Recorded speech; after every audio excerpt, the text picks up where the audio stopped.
Good evening, students. We are going to discuss the solution of the engineering service pre-exam. I will start with power system. This is I will take the power system part. This is the question number 85, in which it is asked as positive sequence impedance component of three unequal impedance ZA, ZB and ZCs.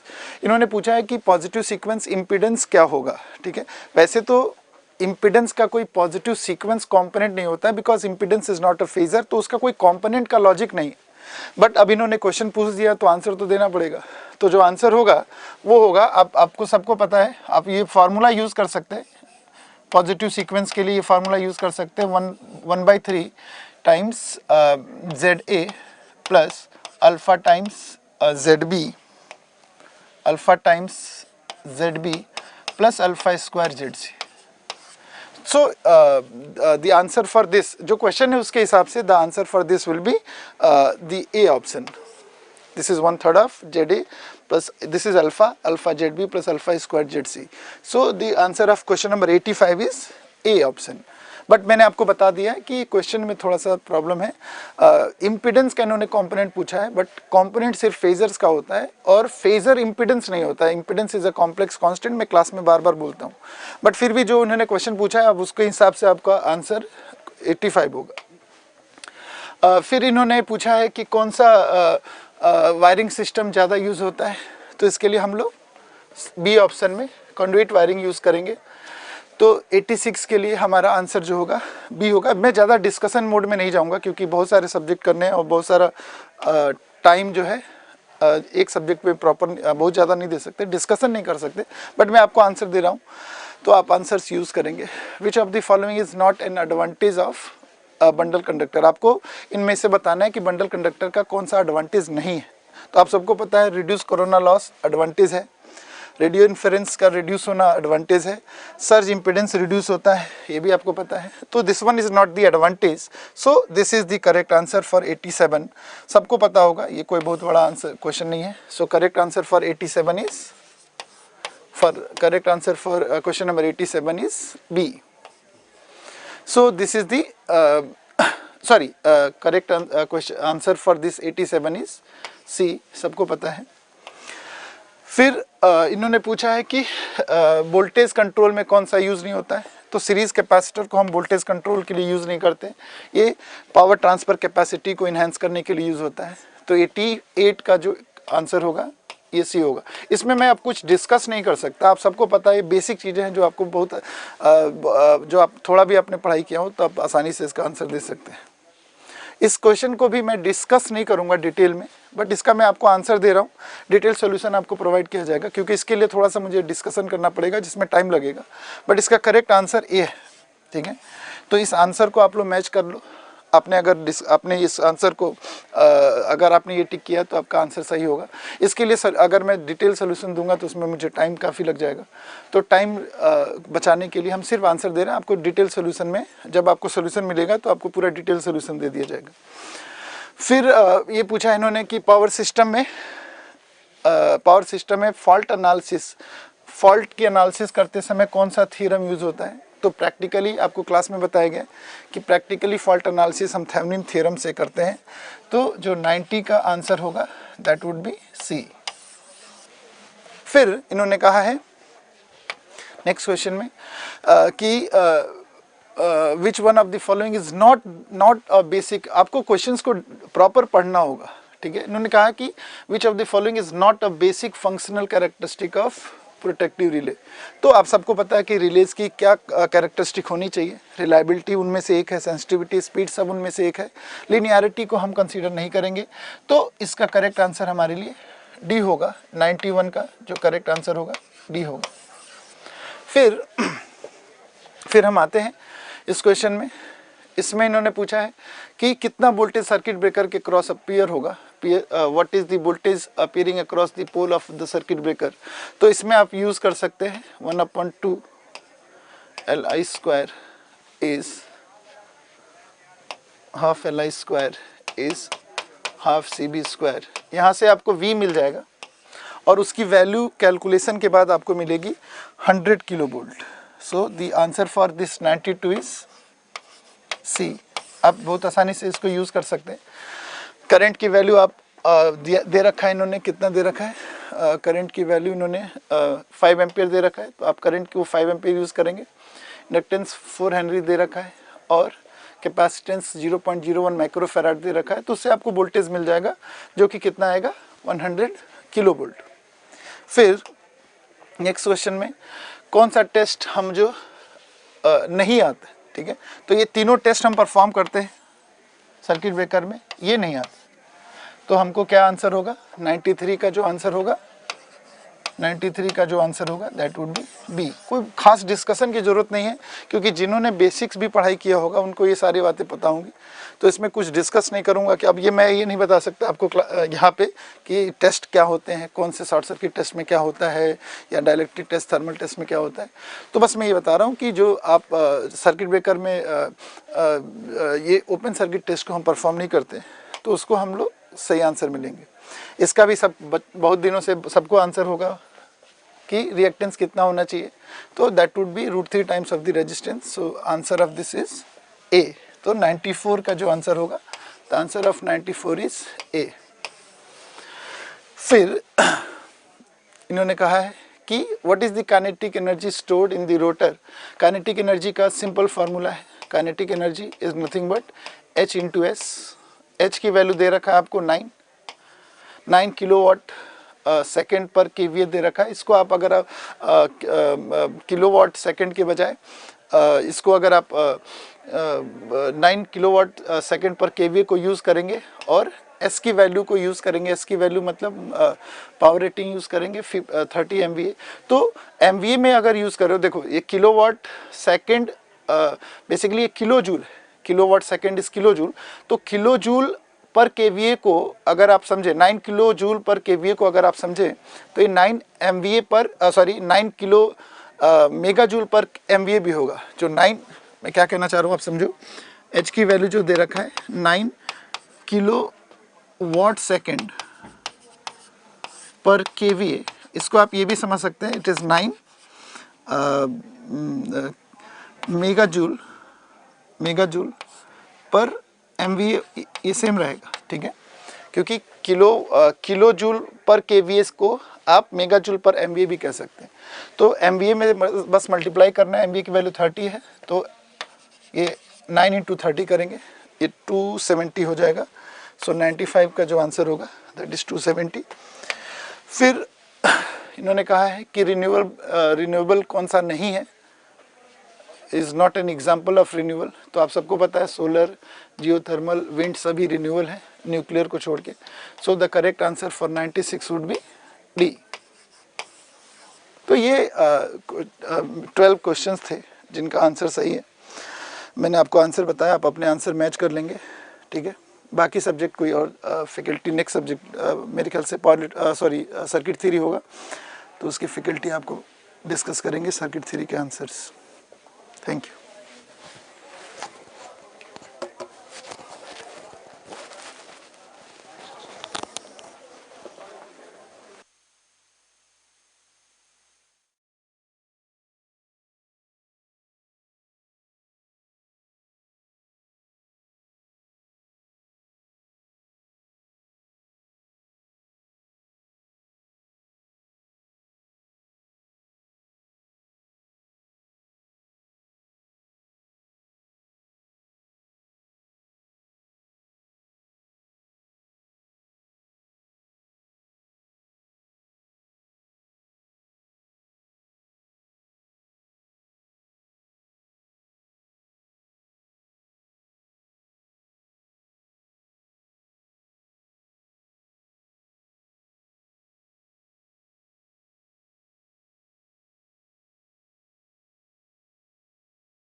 Now the questions are these are based on the electrical circuits. And this given question is the first 37 question. The Thevenin voltage and resistance across the terminals AB of the circuit in the figure respectively. It's a very easy question. Directly use just voltage division rule. So here is a VTH plus or minus VTH. So the volt across 20 ohms is the open circuit voltage. So VTH is equal to 50 into volt across 20 ohms upon 20 plus 5 are in series, 20 plus 25, 5. 25 ones are 25 twos the 2 into 20 is 40 volts. 40 volts are VTH. So 40 volts is two options are there, A and C. And next go for the RTH. So once you are looking from the RTH, you have to make it a 50 volts is short circuited. Then looking from here, the current is going, current is divided. That means these two are in parallel. So 5 into 20 by 5 plus 20. That is 4 ohms directly. So the option is 40 volts and 4 ohms is the answer. Okay. The next question. What is C equivalent for the given circuit? So the series parallel combination, just use series parallel combination. So first here these three are in, looking from here, that means starts from here.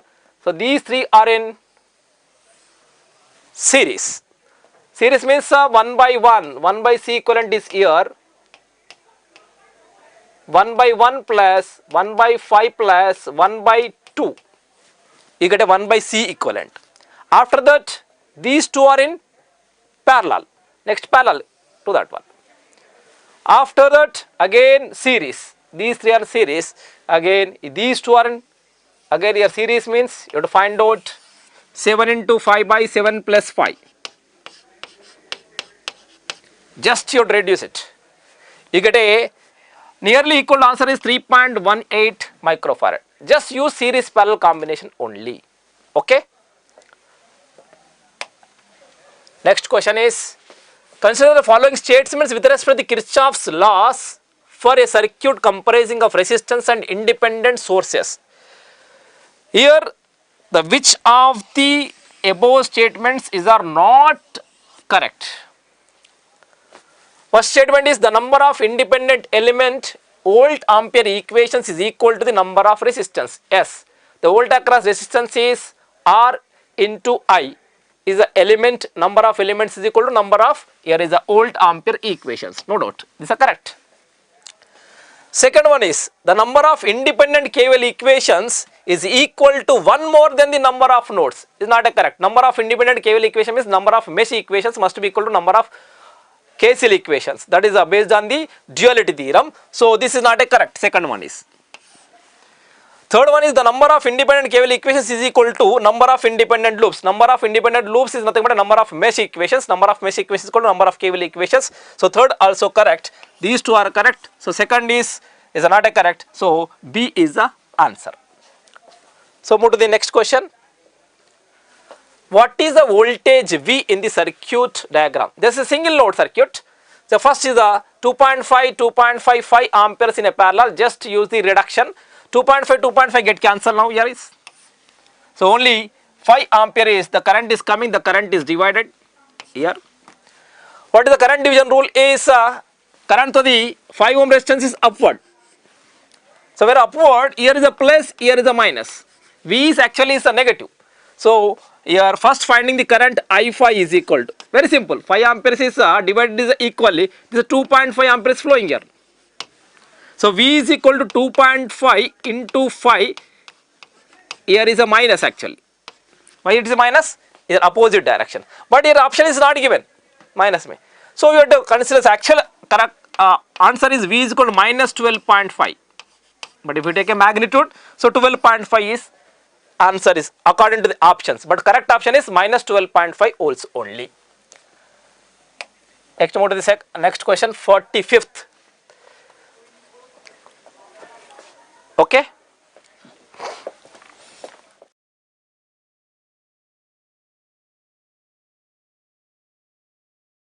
Good evening, dear students.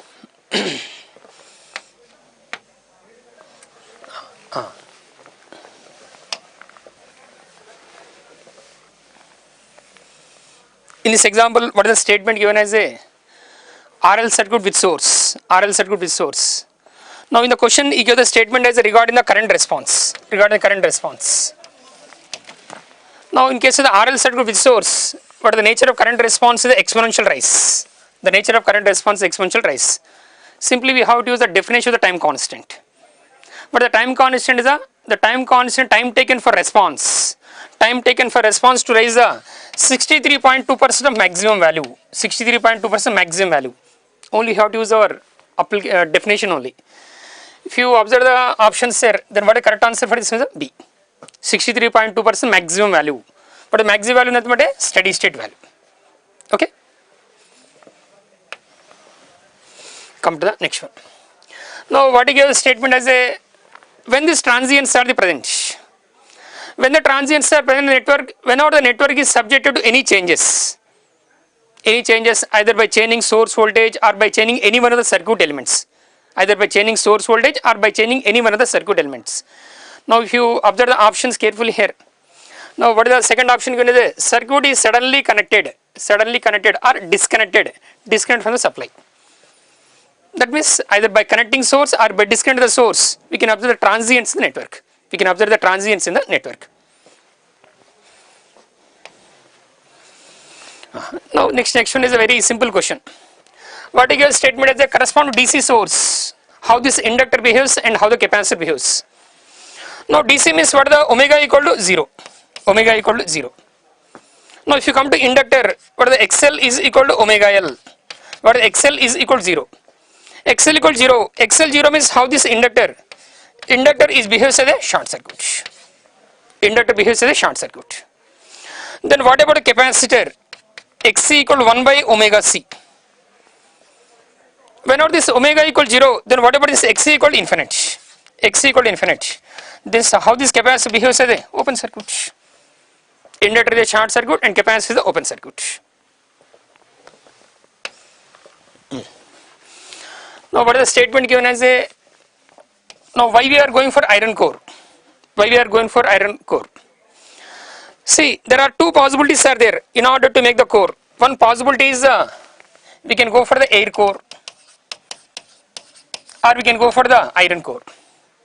Here the simple statement is when compared to air core, in case of the iron core, reluctance is less. Whenever the reluctance is less, obviously flux is high. If the flux is high means the corresponding flux density also high.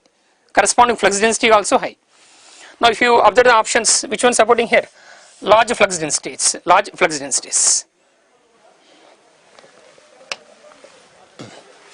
Come to the next one. Here you have to understand the terminology carefully. What he gives statement as a half resonance. What the meaning of half resonance is it is not resonance condition. At resonance condition, what will happen here? The current is exactly in phase with voltage. At resonance condition, current is exactly in phase with the voltage. But the question, what is the statement is half resonance? That means not under resonance condition. At resonance condition, current always in phase with the voltage. If it is not at resonance condition, we get other than zero. Then according to given options, what is the statement is a phase angle is a greater than. Then what is the best suitable answer is a 0. Greater than 0. Okay.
एक minute रुक जाइए.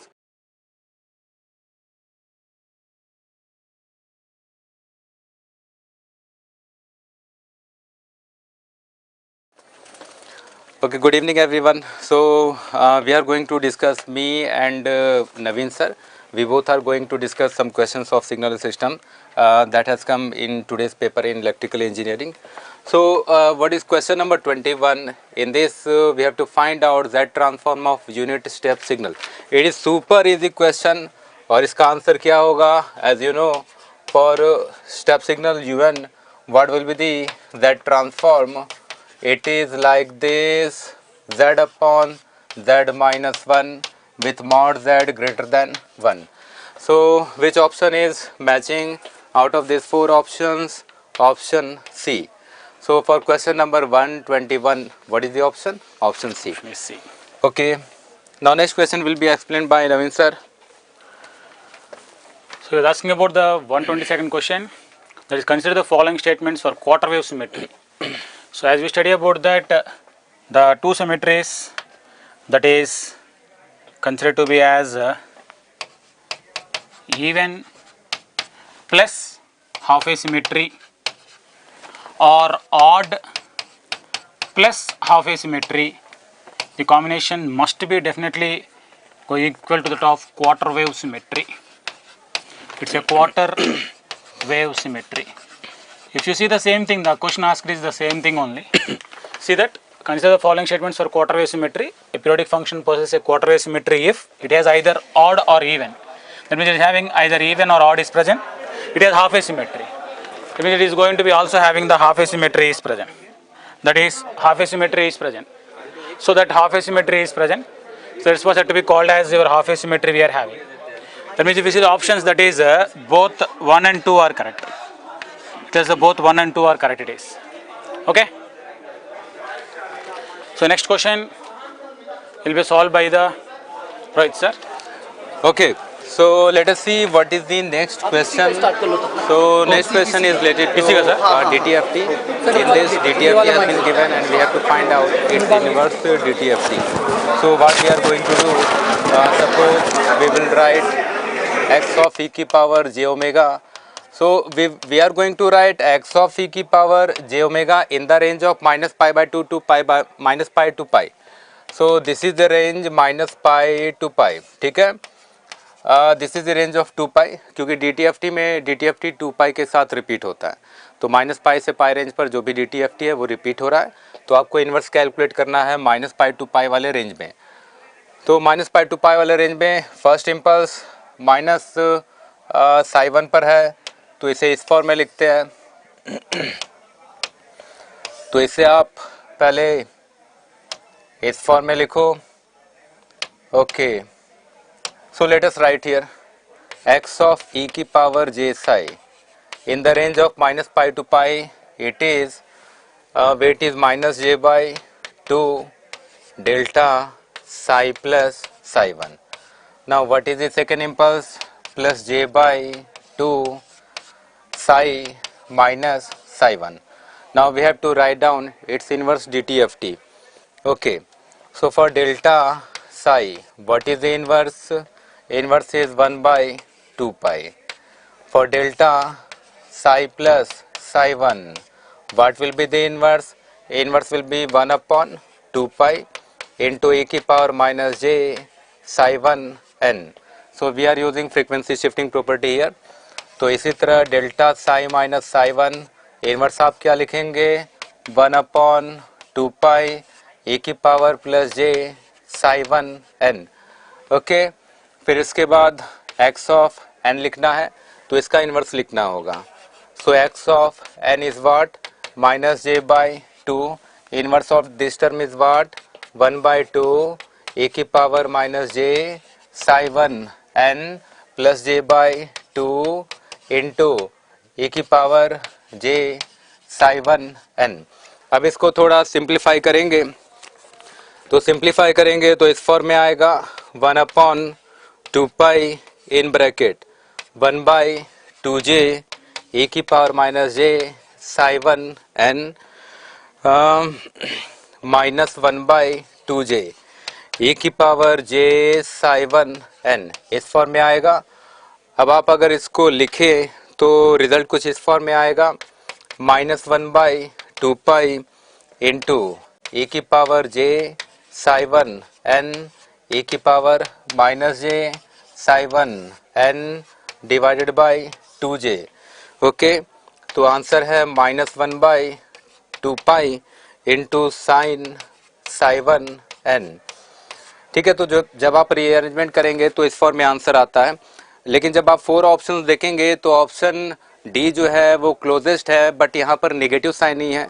अगर मैं detail में बोलूँ तो all options are wrong, but जो closest answer है यहाँ माइनस साइन नहीं है, बट हमने जो कैलकुलेट किया है और आप भी जो कैलकुलेट करेंगे उसमें माइनस साइन आएगा ही। तो closest answer is which option? Option D. Okay, so closest answer is which option? Option D. ये क्लोजेस्ट मैंने क्यों बोला? क्योंकि हो सकता है क्वेश्चन पेपर में प्रिंट करते समय यहाँ प्रिंटिंग मिस्टेक है जहाँ पर माइनस साइन ही है, बट एक्चुअल में माइनस साइन होगा। Okay, so what is the correct answer? Option D, and it is the closest one. अच्छा, नेक्स्ट क्वेश्चन में सिग्नल एक्स टी गिवन है, इसका फोरियर ट्रांसफॉर्म कैलकुलेट करना है। तो इसमें आप क्या करेंगे? इससे आप डिफ्रेंशिएट कर दीजिए।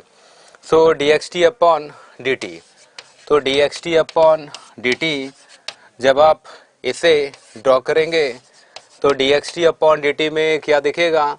-t1 से t1 रेंज में एक रेक्टेंगल आएगा, फिर t इक्वल टू ओरिजिन पर राइजिंग एज है तो डेरिवेटिव में राइजिंग इम्पल्स का वेट कितना? 2t1। तो -t1 से t1 रेंज में पहले क्या ड्रॉ करना है? Rectangle. Okay, how much is the slope? Slope कितना है? -1। ओके, स्लोप कितना है? -1। और ओरिजिन पर क्या होगा? ओरिजिन पर राइजिंग इम्पल्स, वेट कितना?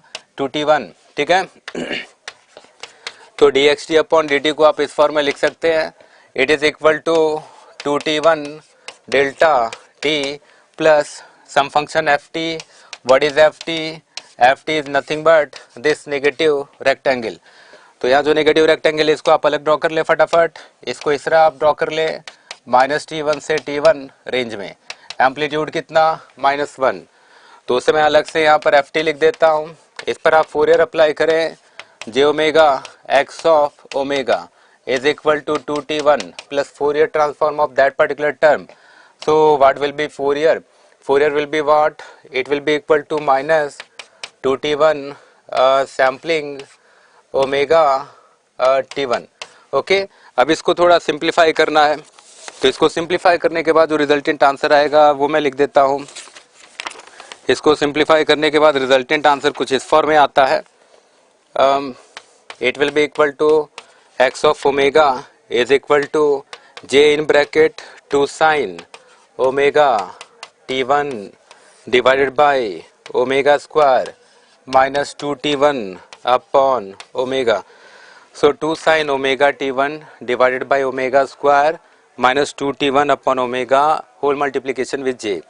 And one more thing you have to remember, आप ये जो टर्म है इससे आप साइन के फॉर्म में लिख सकते हैं, sin omega t1 divided by omega t1। ठीक है, तो इस तरह आपको अरेंजमेंट करना है, तो इस फॉर्म में आएगा। अब अगर हम लोग देखें तो कौन सा ऑप्शन मैच होगा? J in bracket, so answer is which option? Option C. Okay, next question देखते हैं। नेक्स्ट क्वेश्चन क्या है? सो नेक्स्ट क्वेश्चन इज, यहाँ पर एक DTFT है अगेन, और इसमें क्या लिखना है? इनवर्स। तो DTFT है, तो DTFT में एक स्टैंडर्ड फार्मूला है जिसे हम लोग यूज करने वाले हैं, और वो स्टैंडर्ड फार्मूला क्या है? Sine WN upon pi N. So if signal is sin Wn upon pi n, for this signal this is the DTFT। Okay, अब इसको अरेंज करेंगे आप और मैच करेंगे कि कौन सा ऑप्शन मैच हो रहा है। तो सिग्नल x ऑफ n, तो सिग्नल x ऑफ n क्या लिखूं मैं? sin Wn अपॉन पाई n। ठीक है, अब इससे पहले सैम्पलिंग में कन्वर्ट करो, फिर सिंक में कन्वर्ट करो। तो सैम्पलिंग में कन्वर्ट करना है, किससे मल्टीप्लाई और डिवाइड करोगे? W से। तो आप W से डिवाइड करो, W से मल्टीप्लाई करो, थोड़ा रीअरेंज करो, W बाई पाई इनटू क्या लिखेंगे आप, sine W N upon W N. Okay, तो फिर आप लिखते हैं W by pi sampling of W N. Okay, अब सैम्पलिंग को सिंक में कन्वर्ट करना है, तो जो ब्रैकेट में टर्म है इसे आप पाई से डिवाइड करो, तो आप लिखते हैं W by pi sinc of W N upon pi. तो कुछ इस फॉर्म में आया। अब आप अगर ऑप्शन मैच करें तो which option is going to match, answer is option C, क्योंकि ऑप्शन सी में आप देखें तो ऑप्शन सी में क्या लिखा गया है, W by pi sinc of W N by pi. तो आंसर कौन सा ऑप्शन आया, option C. Now let us proceed for next question. So what is next question? This question, in this question we have to find out its Fourier transform. So what we are going to do, we are going to use property of duality. Okay, so e की power minus T into U T, इसका Fourier transform आप क्या लिखते हैं, 1 upon 1 plus जे omega. अब इस पर क्या अप्लाई करो, ड्यूलिटी, तो ओमेगा को किससे रिप्लेस करोगे आप, टी से, सो 1 upon 1 plus G T. Omega domain में ड्यूलिटी यूज करो तो इधर क्या मल्टीप्लाई होगा, 2 पाई, और ये जो फंक्शन है इसमें ओमेगा को किससे रिप्लेस करो, माइनस ओमेगा से, सो 2 पाई ई की power omega you of minus omega. अब आप अगर क्रॉस चेक करो तो कौन सा ऑप्शन मैच हुआ, 2 पाई ई की power omega you of minus omega, so answer is option A. Late us see what is the next question. Okay, अब जो नेक्स्ट क्वेश्चन है इसमें कैलकुलेशन करना है, और इसमें अगर आप देखें तो कन्वोल्यूशन फाइंड आउट करना है इन दोनों सिग्नल्स का। So suppose resultant signal is Y T, so Y T is what, X T convolution with H T, ठीक है। Okay, X T convolution with H T में क्या है, delta T plus 1 plus 2 delta T plus 2, so delta T plus 1 plus 2 delta T plus 2। Okay, जब आप convolve करेंगे 1 by 1, सो पहले इन दोनों को कन्वॉल्व करो, कन्वोल्यूशन क्या, x of T plus 1 plus 2, फिर इन दोनों को कन्वॉल्व करो, कन्वोल्यूशन क्या, x ऑफ टी प्लस 2। अब फटाफट आप लोग मैच कर लीजिए कौन सा ऑप्शन मैच हो रहा है, x ऑफ टी प्लस 1 किधर है, ऑप्शन सी में, then 2 into X of T plus 2, it means answer is which option, option C. ठीक है, नेक्स्ट क्वेश्चन की ओर चलते हैं। तो नेक्स्ट क्वेश्चन क्या है, यहाँ पर एक सिग्नल आपके सामने गिवन है, and for this signal what we have to calculate bilateral z transform. So it is very easy question. Okay, so for a की power n u n z transform is what, it is 1 upon 1 minus a z inverse with R O C mod z greater than modulus of a. Okay, अब यहाँ n को किससे replace करना है, n plus 1 से, ठीक है। तो n को n प्लस 1 से रिप्लेस आप करेंगे तो a की power n plus 1 into you of n plus 1 ये फंक्शन आएगा।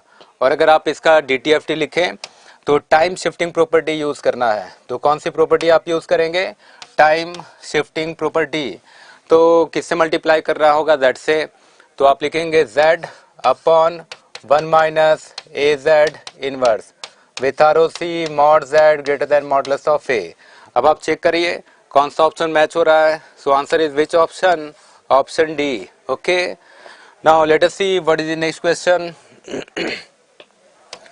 सो what is the next question, next question is related to convolution. The convolution of an odd signal and even function is an odd function. Okay, this answer is this option.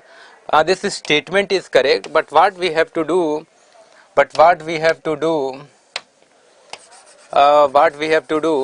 actually we have to find out which statement is not correct. Okay, we have to find out which statement is not correct. Option A is a correct statement, so it is not an answer. Option B, the convolution of two odd function is an even function. This statement is correct, so it is not an answer. Option C, the convolution of two even functions is an even function. Again, this statement is correct, so it is not an answer.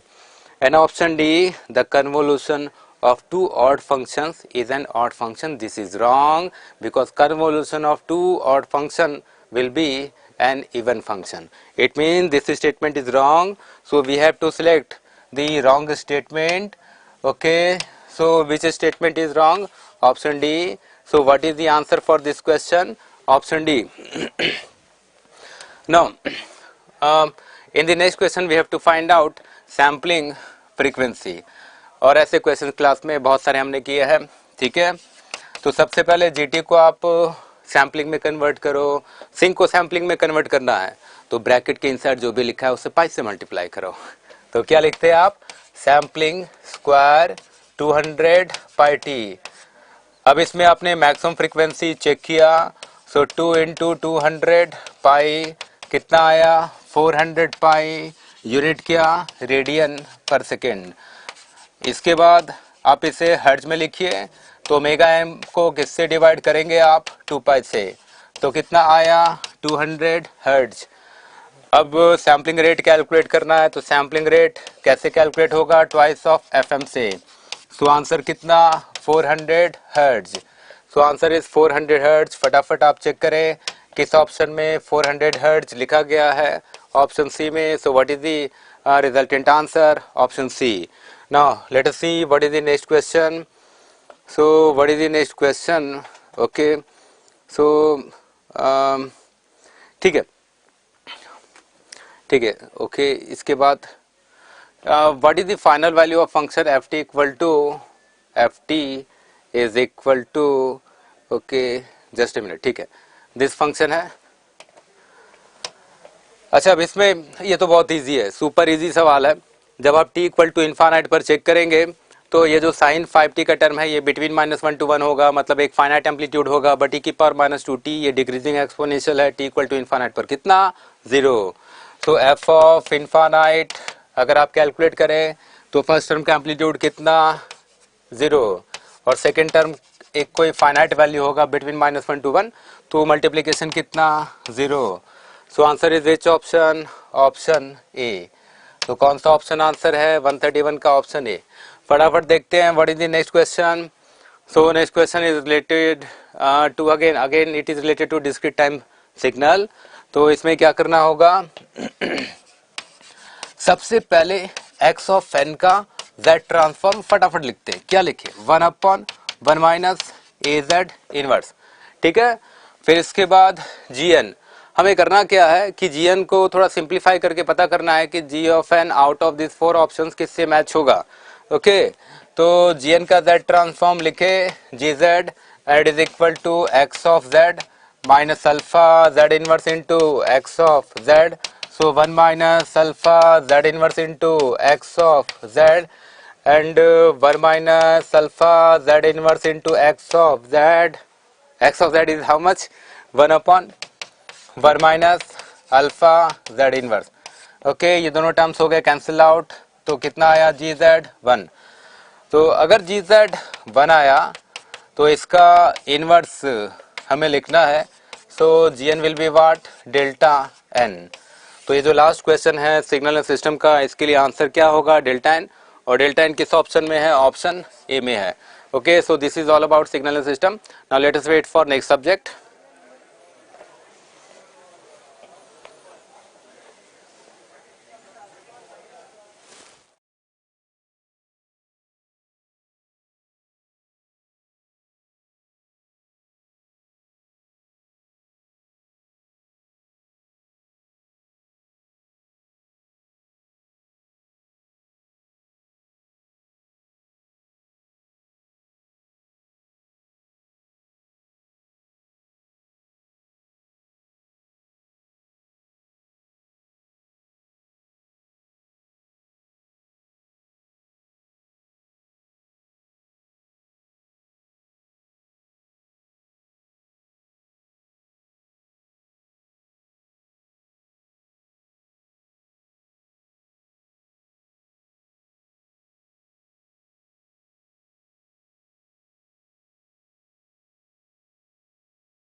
Dear students, greetings of the day.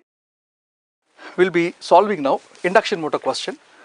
In case of a squirrel cage induction motor using three-phase bridge inverter, which one of the following statements are correct for speed control? So this question belongs to speed control of induction motor. Here you will see two options. You will be getting confused in these two options. Option A, option D. To solve whether A is right or D is right technically, you should know two things. One is there is V by F speed control. Other one is pure frequency speed control. V by F concept is like flux density should be maintained constant. Already the motor is designed to operate for a given flux density. When you do speed control, you can change all the parameters such a way that B max should be maintained constant because the motor should not get saturated. In this process, commonly, if you reduce voltage, frequency also must be reduced. Means in the sense, if you reduce the frequency, voltage also must be reduced, or if you increase the frequency, voltage also must be increased. Increasing voltage is not a choice because of insulation issues, as you know. So commonly what we do in V by F control is reducing F by reducing V, maintaining V by F ratio constant. Reducing F, remember that. Second thing is pure frequency control. In pure frequency control, by putting voltage constant, if you increase the frequency, no issues. But if you reduce the frequency, issues will come. Why? Because B max proportional to V by F. On this basis, if you reduce the frequency, definitely flux density will increase and the core gets saturated, which is not a desirable thing. That's why don't go with this particular case. Decreasing frequency by maintaining V constant is not at all technically right. That's why if frequency decreases by putting voltage constant is a wrong answer. A is the right answer. You know already the torque expression. T proportional to V square by F cube. In the class we discuss starting torque is proportional to V square by F cube. How it came, you know, from the basic torque equation or approximate torque equation. If you see, T is equal to 3 into 60 by 2 pi ns S E2 square R2 by R2 square plus Sx2 square. In that, in starting as S equal to 1, we can say like this.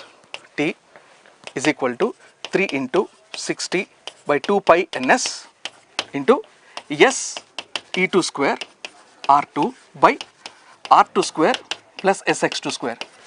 As it is starting, S is 1. You know x2 is always a dominating parameter compared to R2. So you can ignore R2, S is 1. So what is remaining means in the denominator ns is remaining, x2 square is remaining. So on this basis, on the numerator E2 square, so TST proportional to V square by F cube. This formula you have to recollect. Now, if you read the first answer, if frequency increases, then starting torque increases with constant supply voltage. See, if you see here,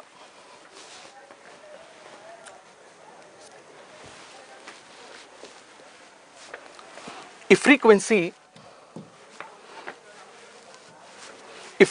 increases, this one, frequency increases, starting torque will decrease. If frequency increase, starting torque increase is a wrong answer. If frequency increase, starting torque increase is a wrong answer. If frequency decrease, starting torque decrease is a wrong answer. And if you see D, if frequency decrease, see here, if frequency decrease, starting torque will increase is the right answer.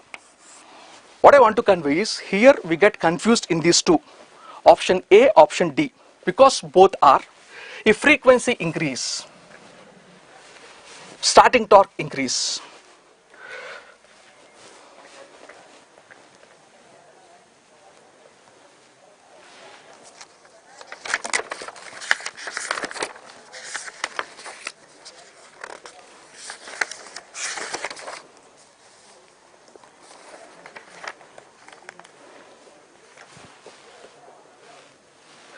Actually, in this PPT, it was wrong. Question is given wrong.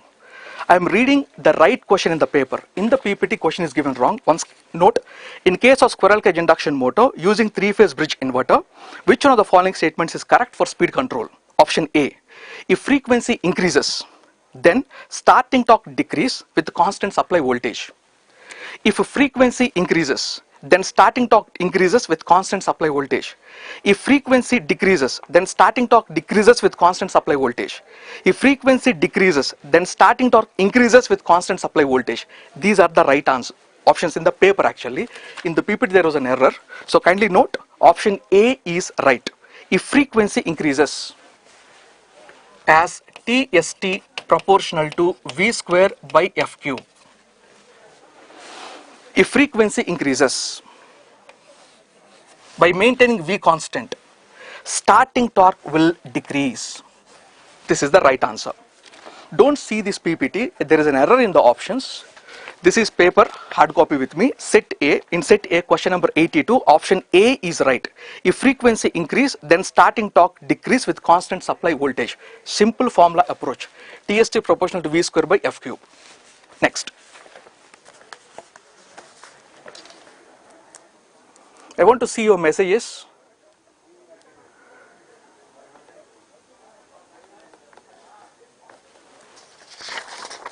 Next question number 97.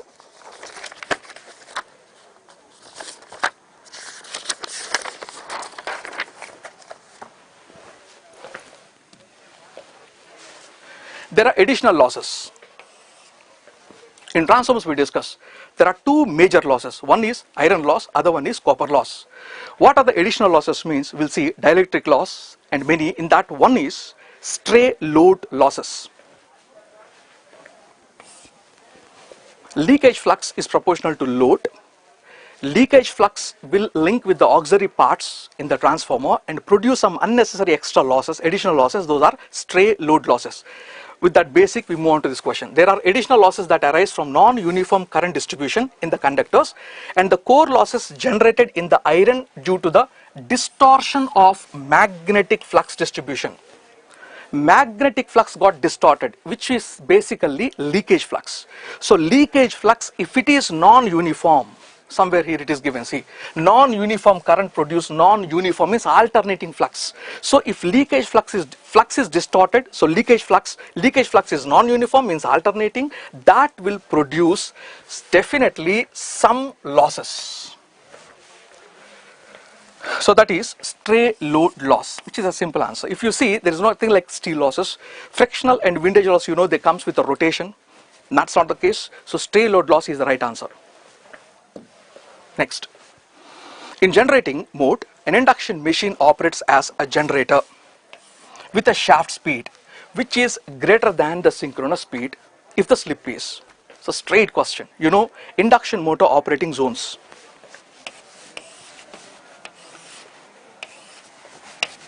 This is motoring mode, this is generating mode, this is plugging mode. So synchronous speed, slip is 0. 0 to 1 motoring mode, greater than 1 plugging mode. This zone belongs to generating mode, which is less than 0. Negative slip, as you know. So answer should be less than 0. D is the answer. Next.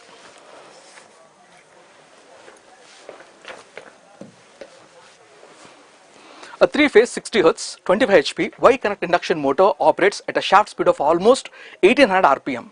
Here this almost and no load. You know, an induction motor on no load operates almost near to synchronous speed. Never synchronous speed, near to synchronous speed. That's the question given clearly.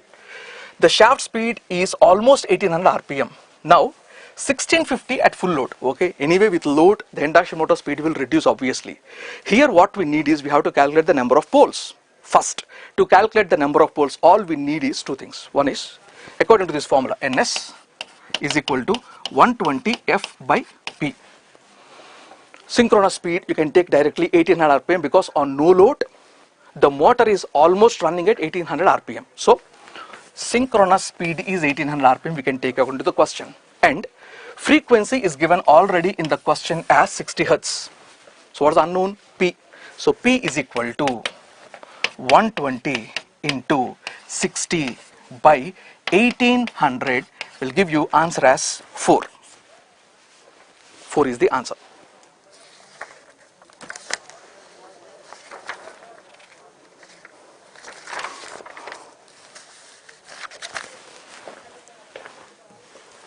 Yes, that ends my part. The remaining part, Rajan sir will continue.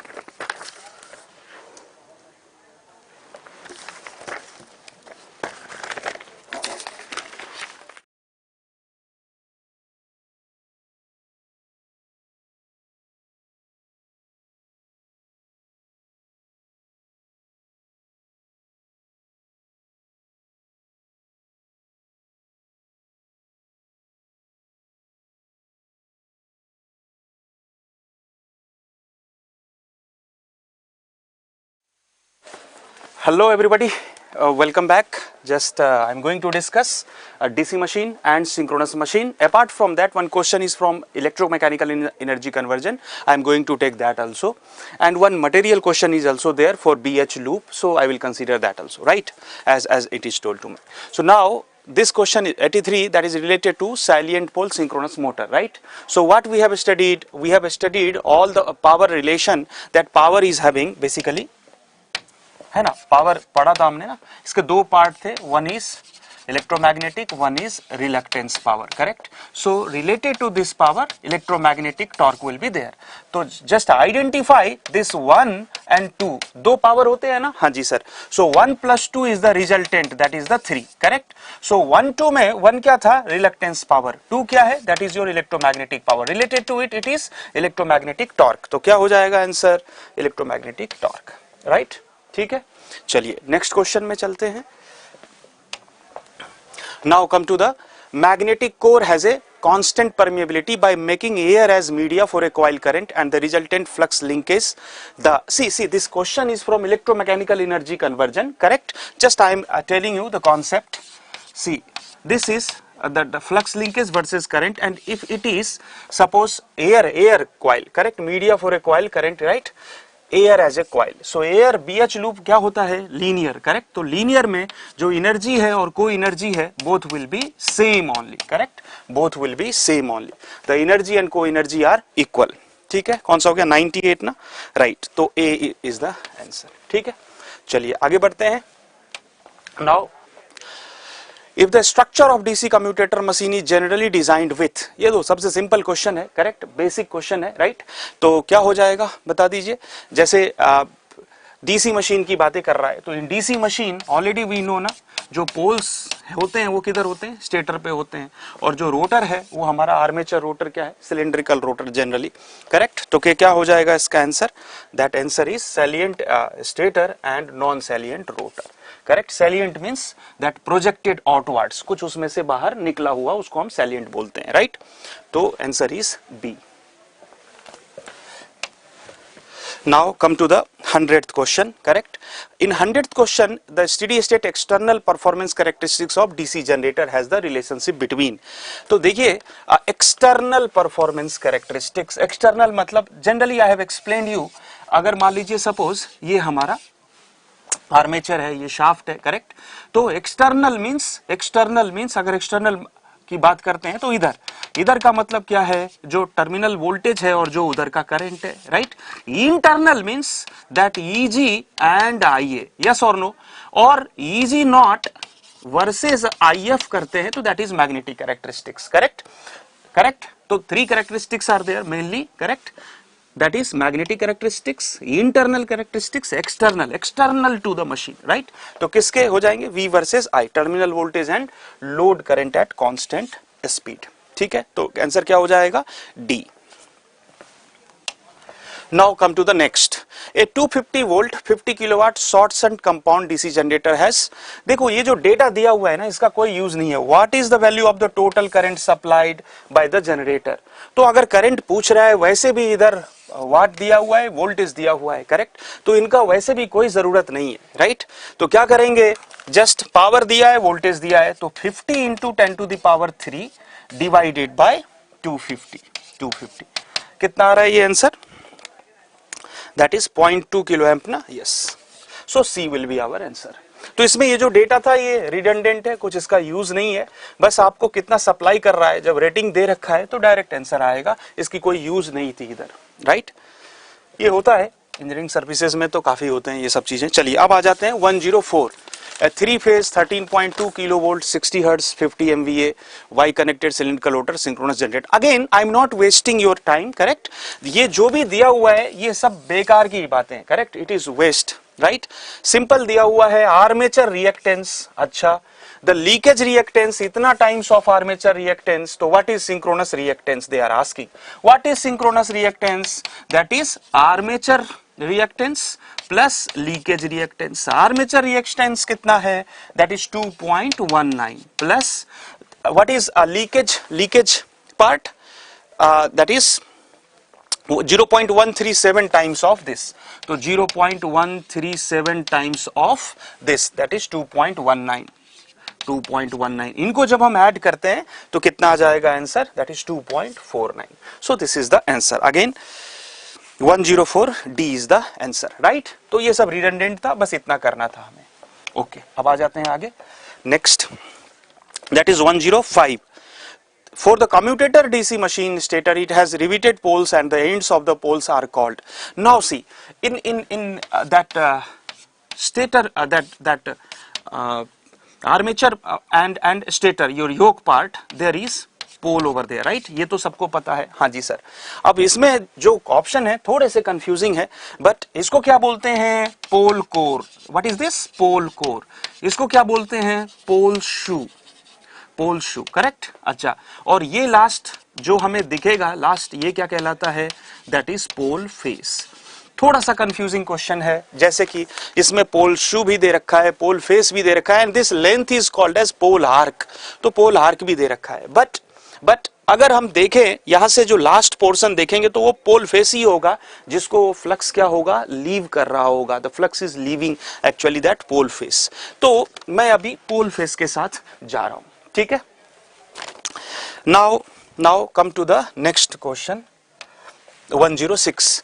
In a lap winding, there are always as many paths in parallel through the armature winding as there are a number of poles. ठीक बात है, ये already भी discuss ना, simple है.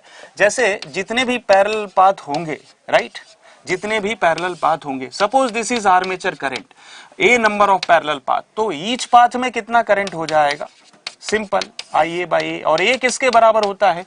Number of पोल के, correct. तो answer क्या हो जाएगा? Equal to the armature terminal current divided by the number of poles. ठीक है, क्लियर है? तो C will be the answer. Basic, again basic question.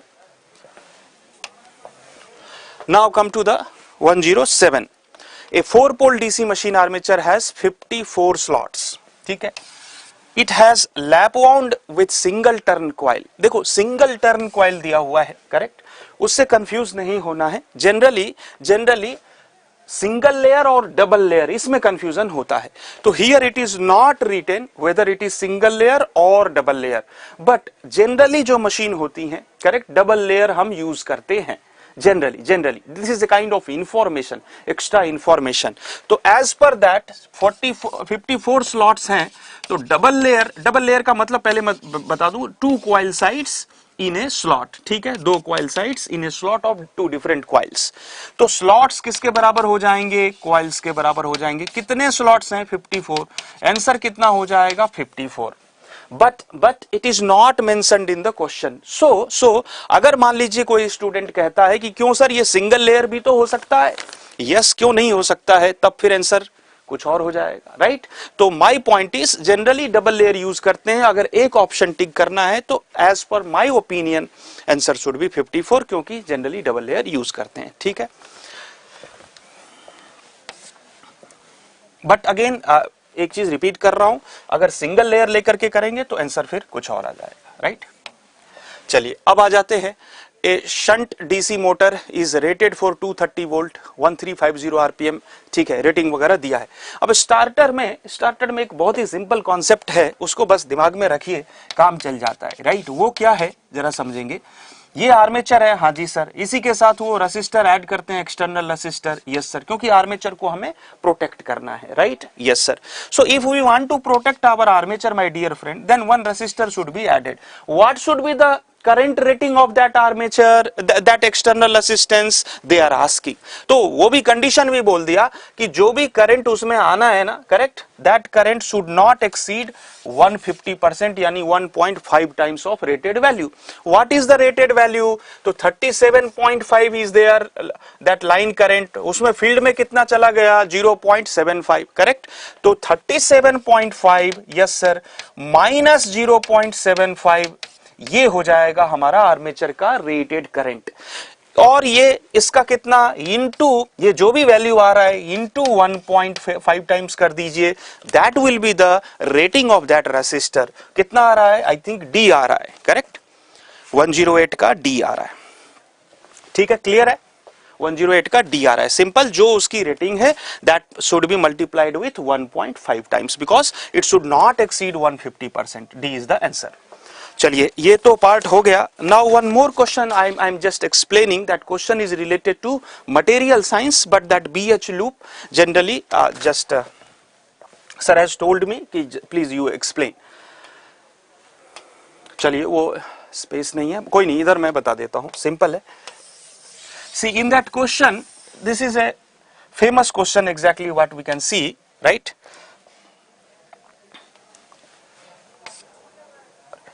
ठीक है.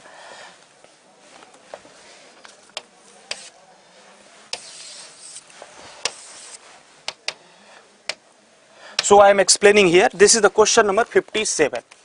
So already we know that in the BH loop, correct? In the BH loop, right, this area represent the hysteresis loss. Yes or no? Yes sir. So this area is representing hysteresis loss, means first of all see the area part.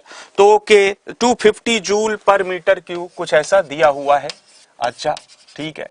And then the density is given, the weight per volume, correct, that is given. So simply what you have to do, and in question it is asking, it has asked actually per hour means वो हम बाद में calculate कर लेंगे 3600 seconds के लिए कितना होगा. पहले पर सेकेंड निकालते हैं. ठीक है, तो first of all 250 is given divided by, unit से भी आप देख सकते हो, correct, divided by 7500 that kg पर मीटर क्यूब. तो अभी क्या आ गया ये? जूल पर kg. और इनटू अगर 50 कर देंगे तो क्या आ जाएगा? This is kg, right. तो ये क्या आ जाएगा? Joule, correct. Getting my point? Yes sir.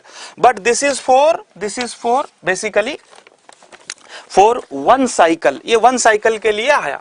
But they are asking in 1 second cycle per second, that is 50 ना. तो in 1 second 50 cycles are there. ठीक है, तो चलते हैं आगे. Because we need to calculate per hour means 3600 seconds. तो 1 second में कितने? ये तो पर साइकिल है ना, आई कैन राइट हियर पर साइकिल. अच्छा, तो अगर मान लीजिए suppose I need to calculate for 50 cycles because in 1 second 50 cycles is there. तो क्या करेंगे? ये जो डेटा है यानी कि 250 divided by 7500 into 50 need to be multiplied with that 50 because 50 cycles per second is given. Yes or no? Right. तो 1 second के लिए आ गया. फिर अगर इसको मुझे 1 hour के लिए कैलकुलेट करना है because in question it is asked per hour, तो into 3600 कर दीजिए. तो 3600 seconds यानी कि per hour आ जाएगा. And this is your answer. और आंसर क्या आ रहा है? That answer is 3 into 10 to the power 5. Correct? I think A option में है 3 into 10 to the power 5. So this is from material science part, but I have taken it, no problem. So thank you so much.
So, very good evening students.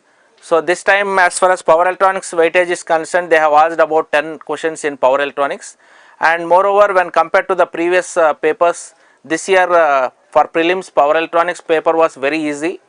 I hope almost even below average students can easily ask most of the questions. So, let us start with the first question. So, question number 73, consider a buck converter with the controlled switches, MOSFET and uncontrolled switch as diode. The input to the buck converter is 60 volts. MOSFET is turned on for 20 microseconds and turned off for 10 microseconds periodically. Assume ideal components. We have to find out the average output voltage. So, just it is a very simple question. Let us go through this one.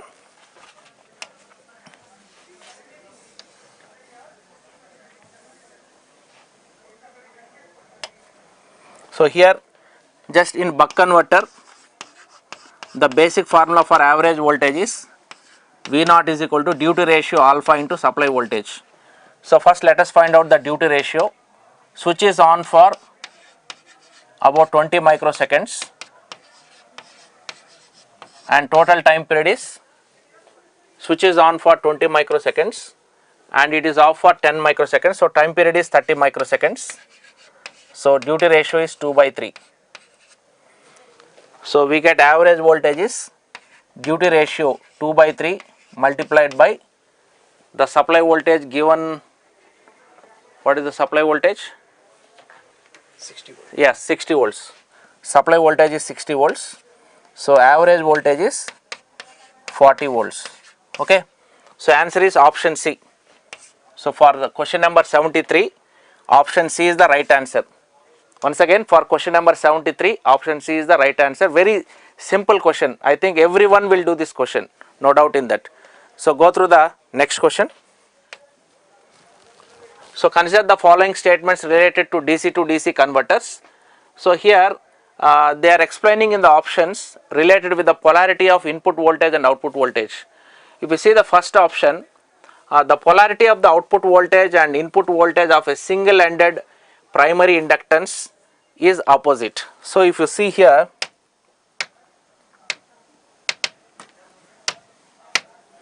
so for a single ended primary inductance converter, the polarities are same, it is not opposite. Both the polarities must be same. Input polarity, output voltage polarity are same. So, first one is the wrong option. Second one, the polarity of output voltage and input voltage of a Cuck converter is opposite. Of course, for a Cuck converter and also buck boost converter, in both the cases the input polarity is opposite with respect to the output voltage polarity. So, the second statement is the right answer. And go through the third statement, the polarity of output voltage and input voltage of a buck boost converter is same. So, here whether it is a Cuck converter or buck boost converter, polarities of input and output voltage are opposite. So, this is wrong. So, statement 3 is wrong statement. And fourth statement, the polarity of output voltage and input voltage of a boost converter is same. Of course, this is also right answer. So, for boost converter, buck converter, input voltage polarities, output voltage polarities will be definitely same, right. So, fourth statement is also right. So, statement number 2 and 4, option D is the right answer. So, once again cross check this question. So, here they are cross verifying you the relationship between input voltage polarities and output voltage polarities, whether they are same or they are opposite. So, in the case of buck boost converter and also in the case of Cuck converter, input polarities and output polarities are opposite with respect to each other, and in all the remaining cases they are same. Okay. So, option D is the right answer for this. So, let us go through the next question. Question number 75. In DC power supplies, the switching frequency is greater. Of course, so why we have to increase the switching frequency? What benefits we are going to get by increasing the switching frequency in DC to DC? So, by increasing the switching frequency, we can minimize the size of the filter and also the size of the transformer. That is the main reason.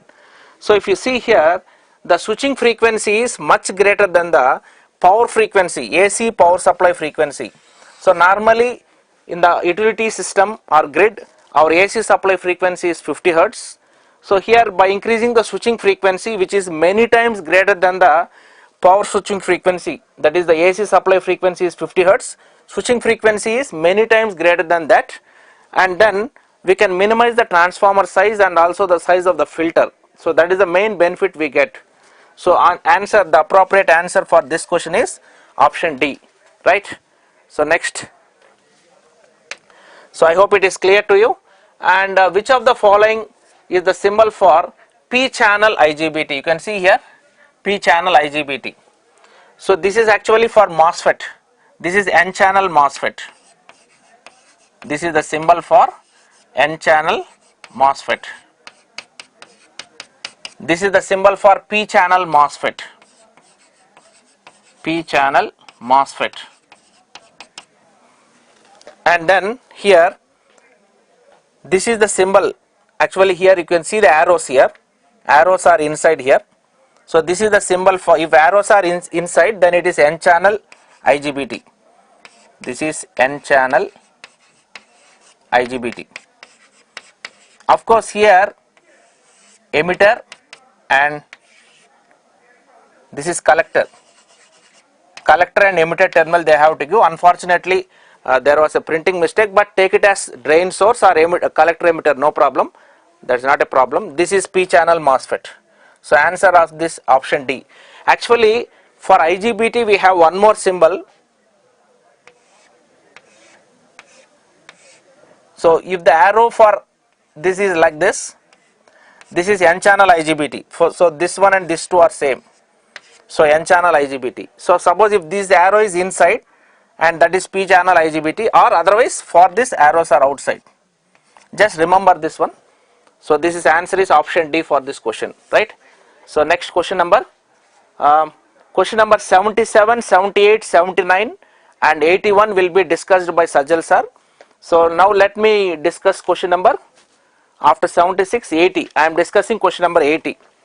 Remaining questions will be discussed by Sajal sir, okay? Question number 80 I am going.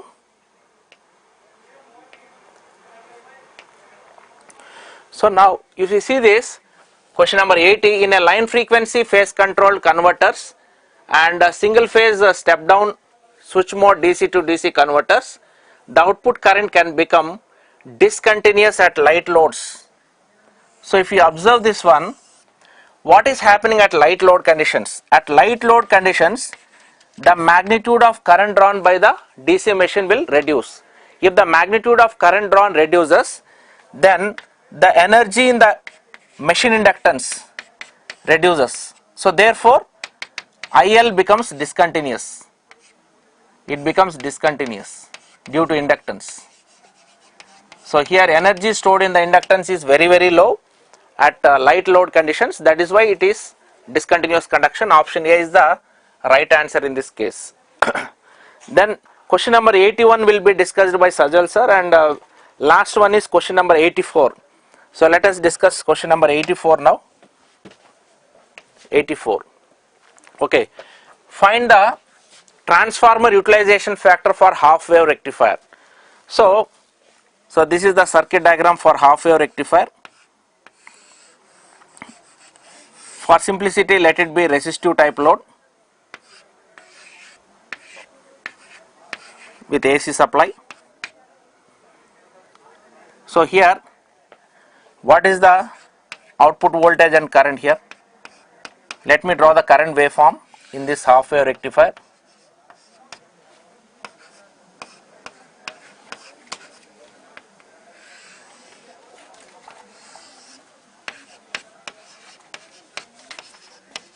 Let the peak value of current be Im. So in this case DC current. So DC current, it is Im by pi. If you find DC means average value. And what is the RMS value of this current? IRMS is equal to Im by 2. That is IRMS. And similarly you can draw the output voltage also. Similar waveform will get. So here, what is transformer utilization factor? So transformer utilization factor, it is the ratio of DC power at the output and VRMS into IRMS. Here VRMS means it is the ratings of secondary of a transformer. Okay, so what is the DC output power here in this rectifier? For resistive load IDC square into RL, that is for resistive load, and then VRMS for secondary of the transformer is VM by root 2. This is same as supply RMS, and IRMS, it is IM by 2. IRMS is IM by 2 here. Okay.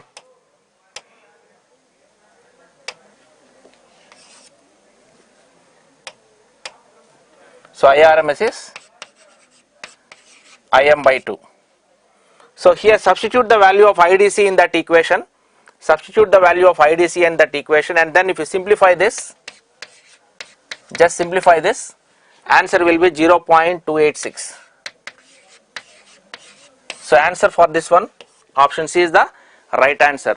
So here we are going to estimate the transformer ratings. Okay, to estimate the ratings of transformer, we have to find out all these parameters in half wave rectifier, full wave rectifier, and etc. Right? So I hope questions are very easy in this year, and remaining questions will be discussed by our Sajal sir. So he is going to discuss the remaining questions, right? Yes, you can discuss.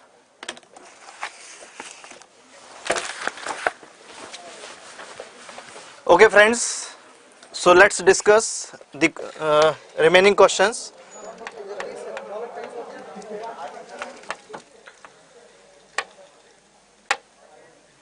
Okay, so in remaining questions we have to discuss question number 77. Yes, let's discuss question number 77.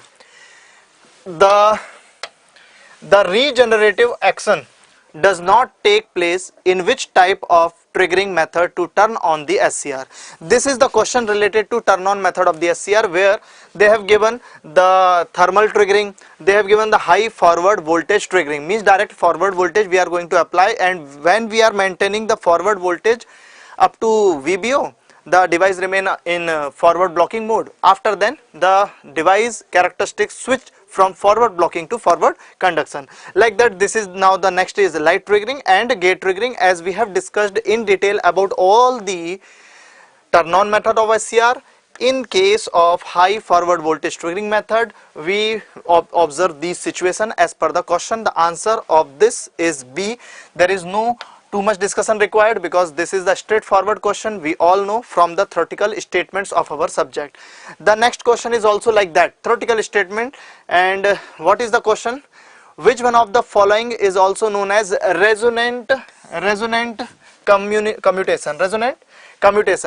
Class A, Class B, Class C, Class D commutation technique we used to study, in which Class A commutation technique generally we observed in series inverter circuit. Then Class C, Class D we used to discuss with respect to our current source inverter. Then Class D with respect to our step DC to DC converter circuit we can say, or step down chopper circuit we can say. Like that, if we observe the name, the Class A commutation technique is well known, the resonant commutation technique. So there is no too much discussion required with respect to the question. It's direct straightforward statement. Answer of this particular question is A. Okay, so now come to the next point. Which one of the following is a current controlled device? Guys, current controlled device we all know very well: MOSFET, voltage control device, then SIT and MCT. What about GTO? What about GTO? By giving the positive gate signal, GTO means gate turn off thyristor. By giving the positive gate signal, the device is going to turn on. By giving the negative gate signal with the appropriate conditions, the device can be turned off. Like that, we observe the gate turn off thyristor, GTO, is a current control device. The answer for this particular question is D. Okay, now come to the next question, the last question in our discussion, question number 81. When a separately excited DC motor, okay, I am writing here separately excited DC motor, okay, this is separately excited DC motor, is to be controlled. Obviously we want DC here, na, we want here DC as an input. So is to be controlled from a three phase supply fed from controlled rectifier. Okay, means we are using here one AC to DC rectifier. We are getting the controlled action of separately excited DC motor by providing here the controlled voltage. So to get the controlled DC, we are using the three-phase supply fed from controlled rectifier. Means here we have the available AC, and by using this rectifier we are getting controlled DC. So now the question is, which converter will be the best suitable here? So what is the need? The need is only we want first quadrant operation. Only first quadrant operation we want. Come to the next point. Which one of the following converter is used to serve the purpose? In this particular statement, it is very clear that we are going to perform the operation only for first quadrant operation, and we know for half wave converter, full converter, semi converter, dual converter, here we can get all the four quadrant, here we can get two quadrant operation, but only one quadrant, means semi converter will be the best suitable, because we will get from the semi converter the first quadrant operation as well as the additional benefits of the semi converter we are going to utilize. So the answer of this particular question is C. Like this, we have discussed all the questions with respect to power electronics. Our other subject is going to be taken by other faculties. Thank you.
Hi dear students, today I am going to give the solutions for analog electronics in electrical branch. Myself Addada Rajkumar and my friend and colleague Iftikhar sir, we both will give the solutions. Good evening. Okay. Anyway, first three questions I will solve, remaining three questions sir will take. Before starting the solutions, nearly around 15 questions this time we got in analog electronics. I am so happy that nearly 15 questions means 10% of the total paper we got. A very good weightage. Who has been prepared well? These questions are very easy and comfortable. Let us start with the first question. A transistor has a beta 105 and IC is 840 microamperes. What is the value of IB he is asking? It's one of the easiest question I think. Who has studied BJTs? He knows the formula. IC is equal to beta IB. Who has not known this one? Please see this answer. IC is equal to beta IB is the relation we have. And he is asking IB, so you can write it as IC by beta. And the values also he has given very properly, you can see. It is 840 microamperes IC divided by 105. 105 if you divide with 840 microamps, the answer is coming to be around 8 microamps I think. 8 microamps is the first answer. Okay. Option D will be the correct answer. So this question I think everybody has done it, correct? Okay, next question. Next question I am doing, that is question number 2. What is the power gain of a transistor amplifier? if its current gain is 40 and voltage gain is 25. Very simple question. Every student knows this formula. I think power gain is always equals to voltage gain into current gain. Okay, voltage gain into current gain. If you multiply the two values, 40 into 25, you will get the answer. 40 into 25 is around C will be the answer. 1000 will be the correct answer. Option C will be the correct answer. Option C will be the correct answer. Most of the students have done this, correct? And question number 3 we'll see. Oh, it's looking big question. Which one of the following statement is not correct regarding common base amplifier? Is asking about common base. The common base is asking. Please keep in this mind. The first option, you can see the output is the same phase as the input. Yes, in common base we don't have any phase shift, correct? So option A will be correct. It cannot operate at high frequencies as compared to common emitter amplifier. It cannot operate at high frequency. Okay, a number of times I told in the classes, a common emitter amplifier will not operate at high frequencies. A common base will operate at high frequencies, because a common emitter will have certain problem called Miller's effect. Because of Miller's capacitive effect, the bandwidth will be less for it. So I think this is looking wrong now, sir. So I think option B will be the correct answer. For this I don't want to go for other options, the time waste for that. So who has written this answer in the exam, that is correct. So option B will be the correct answer for it. Okay, other 3 questions my friend will take, Iftikhar sir will take that. Yeah. Thank you, Rajkumar sir. Yeah. The next question is about a class of operation of amplifier. If Q point of an amplifier is biased just at the cutoff axis, okay, so that only positive half cycle of the signal input is amplifier and negative half cycle is cutoff. Now this is well known that in class B amplifier we keep operating point in cutoff. Okay, in case of class B amplifier, operating point is kept in cutoff, and then that amplification will happen only in the positive cycle. In the negative cycle, transistor will remain in off condition. For a class B amplifier, we actually get this type of output. In the positive cycle, amplifier will work, and in the negative cycle there will be no conduction, so output will remain 0. So this behavior is present in case of class B amplifier. So for this question, the correct answer should be class B amplification. We can easily eliminate other options. Class AB amplifier, it will conduct for more than half cycle. Class A amplifier, it will conduct for full input cycle, whereas class C amplifier will conduct for less than half cycle. So conduction happens only for half cycle in class B amplifier. So the correct answer for this question will be our option C. You can take answer as option C here. Let us move to the next question. The next question is about disadvantage of common emitter amplifier. Okay, normally we say that common emitter is superior for amplification, but it has some disadvantage also. So this question is about disadvantage of common emitter amplifier. Let us go through the options one by one. First option says it provides good current as well as voltage gain. Now that is an advantage. Common emitter provides both current gain as well as voltage gain. This is an advantage. So option A cannot be the answer. Look at option B. It provides maximum power gain. Now this is also advantage of common emitter amplifier. Because of high voltage gain, high current gain, it will provide high power gain. This is another advantage of common emitter amplifier. Look at option C. It has medium input and output impedances. Now this is also a true property of common emitter amplifier. It has medium input output impedances.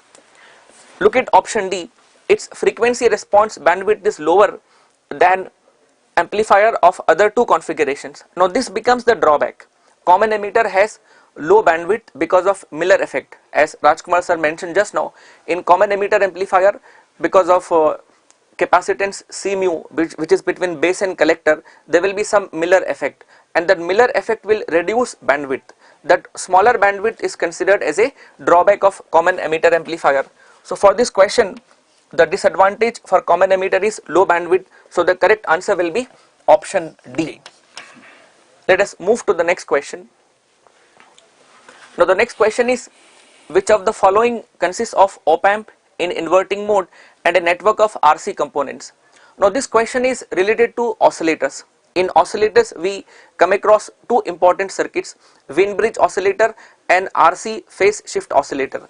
In Wien bridge oscillator we use op amp in non-inverting mode and there will be some RC elements. So if you use non-inverting amplifier and some RC elements, that will be Wien bridge oscillator. But here the question says op amp is used in inverting mode.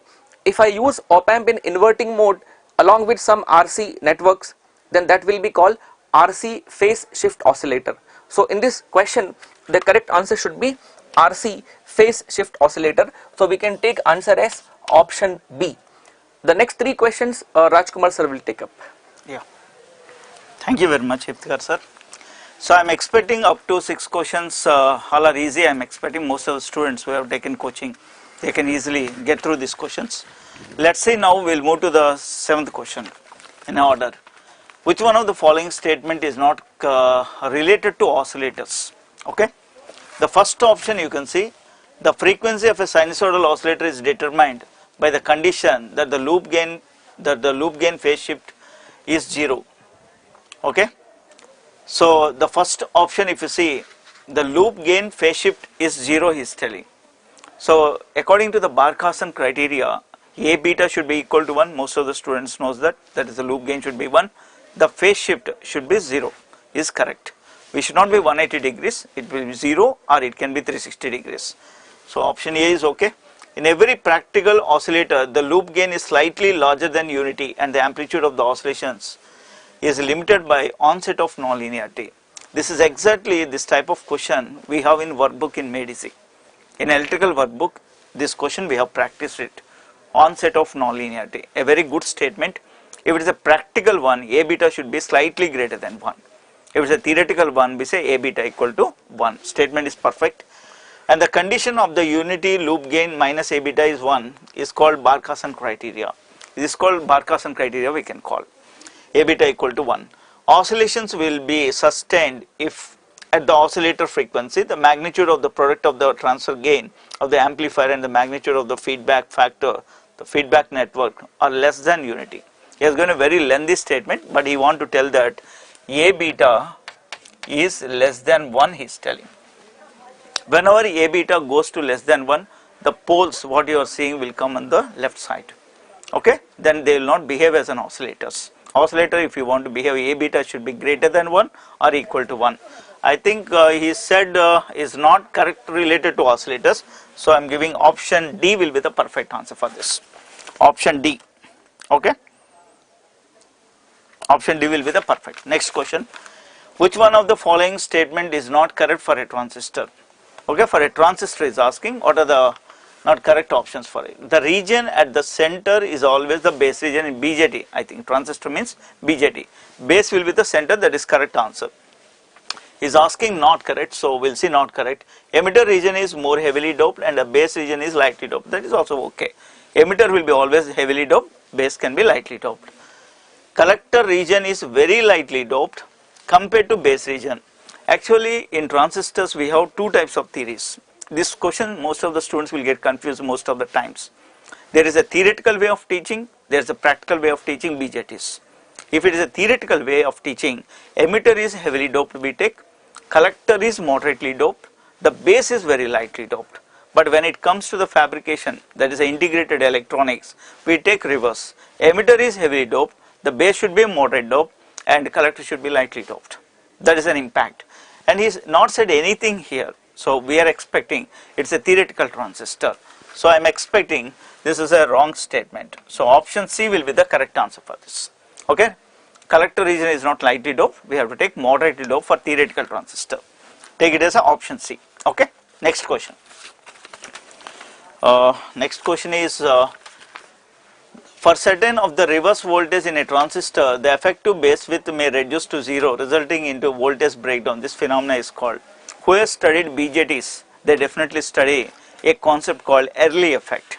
Early effect is one of the important concepts everybody has studied. In early effect, what is happening is, if this is the base region WB, there will be some depletion region in the base, correct? So as we apply reverse bias, this depletion penetration will go towards the emitter junction side. Go on increasing like that, sometime what happened is this total penetration will occupy the total base width. At that time the transistor will come into breakdown condition. We call technically that breakdown condition as punch through or reach through we call. In the option I think I have seen punch through, which is a perfect answer for this. Punch through will be the correct answer. I think another 3 questions my friend will take, if the sir will take that. Yeah. Thank you, sir. Okay. Dear students, you can notice one thing here, that BJT is given good amount of importance in ESE paper. Yes. In GATE, we did not find too many questions for BJT, but in ESE, you can see so many questions based on BJT. So please, you should never neglect BJT. When you are preparing for a mains paper later, focus on BJT. Yeah. Okay. Good. Let us move to the next question. 10th This is about Hall effect. This question is Material related to science. Hall effect. Now this question comes under material science also. Anyways, I am going to solve it here. We have to find out mobility of electrons. Now to solve this question, we have to use 2 formulae. One is the formula for Hall coefficient. From Hall effect you should be knowing, Hall coefficient will be 1 divided by n into E. That n is concentration of electrons and E represents electron charge. And then we also know another formula for conductivity, sigma equal to n into E into mu. Okay, this is standard formula for conductivity, concentration of electrons into electron charge into electron mobility. Now we will combine these 2 formulae. Conductivity can be taken as reciprocal of resistivity also. So I replace it with 1 by rho. Conductivity and resistivity, they are reciprocals. This is equal to this n into E, it can be written as 1 upon RH. So it will become mu divided by RH. That n into E I have replaced with 1 upon RH. So from here I will be getting a relation mu is equal to RH divided by resistivity. Now in the question, Hall coefficient is given 300 centimeter cube per coulomb and resistivity is given 0.1 ohm centimeter. If you calculate this, it will be 3000 centimeter square per volt second. So the correct answer in this question should be option C, 3000 centimeter square per volt second. We can take option C as the correct answer. Perfect. Next question. Let's move to the next question. Yeah. The next question is about, we will proceed to next one. 12th question. Question number 12. Missed the questions. I think some questions have been You can take missed from out here here. and explain it. Question Okay. 12 and question 33. There is one more question, question number 12, which is not printed in the slide here. Question number 12 is about reverse saturation current of a diode. In the question it was told that reverse saturation current increases by around 7% for 1 degree rise in temperature. Then which of the following is true? This question is not printed in the slide. So the correct answer for this question will be, if current is increasing by 7% for 1 degree, then current will double when temperature rises by 10 degrees Celsius. So can in write question here. number 12, I will mention Erase it this here one, itself. Otherwise, yeah. Question number 12, Question number. the data was in this way. I naught increases, reverse saturation current increases by 7% for 1 degree Centigrade. increase in temperature. Okay. Then if you increase temperature by 10 degree, current will double. I naught doubles for 10 degrees Celsius increase in temperature. So for this question number 12, the correct answer will be option B. Question number 12, correct answer is option B. And there is one more question which is related to oscillator topic. If you Question number 33. refer the question paper, question number 33. Question number 33 is actually about RC phase shift oscillator. In the question it was told that in that oscillator all resistors are of equal value R and all capacitors are of equal value C. And the question was about what will be frequency of oscillations. Now please remember, in RC phase shift oscillator,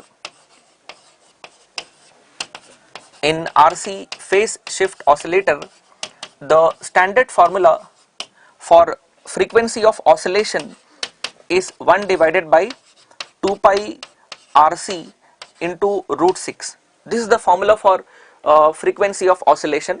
If you calculate 1 by 2 pi root 6, it will be approximately 0.065 divided by R into C. So in this way, the correct answer for this question number 33 will be option A. These two questions are not printed in the slide, but I have given the correct answer. For question number 12, answer will be option B, and for question number 33, the correct answer is option A. Remaining questions, my friend Rajkumar sir will take up. Okay, thank you, sir. Thank you very much. I think, friends, only 3 questions are remaining. Let's see, total 15 questions we got in analog. So last 3 questions are not optional questions. They are from assertion and reasoning questions. I surprised that 3 questions came in assertion and reasoning questions. Let me see the answers. Let me try to solve the answers for it. Yeah. Yeah, 148th question we are dealing. 148. Statement 1. When negative feedback is applied to the ideal amplifier, the differential input voltage is 0, is telling. Ideal amplifier in our subject is op amps, operational amplifier. In an operational amplifier, when the differential input voltage Vd is becoming 0, what is the meaning of that is, Vd is becoming 0. Vd is becoming 0 here means it's a virtual short concept. In virtual short concept, your V plus and V minus will be same. At that time Vd will become 0. So I am expecting this option is correct, because only negative feedback will get virtual short. In positive feedback or open loop we cannot do that. So statement 1 is perfect. Statement 1 is good. Let's see the second statement. There is no current flow into either input terminal of the ideal op amp. This is also one good statement of ideal op amp. Why? Because the input impedance is infinite, we take for ideal op amps. When input impedance is infinite, your I minus, which is going to inverting side, is 0, I plus, which is going to the op amp, is 0. So this statement is also perfect. But really speaking, this statement individually they are correct, but they don't have any link or relation between that. So I am expecting, according to the options they have given, B will be the correct answer, because in the B option they will say that statement 1, statement 2 are correct, but B is not the reason for the A. So B will be the correct answer. Next question. I think 149 indicate one question is missing. I think 147 is missing, sir. One more is there? No. One more is not there. Missing, I think. Okay, anyway, this question after that, one more question is there, that also will solve it. Question number 149 I am solving in analog electronics. Let's see the statements here also. When the carrier is generated by a crystal oscillator, the frequency is fixed by the crystal. That is 100% sure that a crystal will give the vibrations. Okay, it is working under the concept of piezoelectric effect. So it is going to give the fixed oscillations. If suppose if you disturb the crystal by changing its physical appearance or anything, it will change the frequency. So this is correct statement. Perfect statement. It is statement 1 is correct. The second statement is the equivalent circuit of a crystal is a LCR circuit with both series and parallel resonant points. Generally the equivalent model, if you see for this, it looks like this: inductor and capacitor and resistor will be there, RCL with some capacitor, which is called mounting capacitance, we say. So this is the equivalent model of a crystal. So it will work under parallel resonance also, it will work under series resonance also. The statement is 100% correct. So I am expecting both the statements are good, but both statements are correct. But this is not the reason for this. There is only symbol representation. So here also we will go for option B will be the correct answer. Option B will be the nice answer for this. So only one question which is not typed here. I will take that question.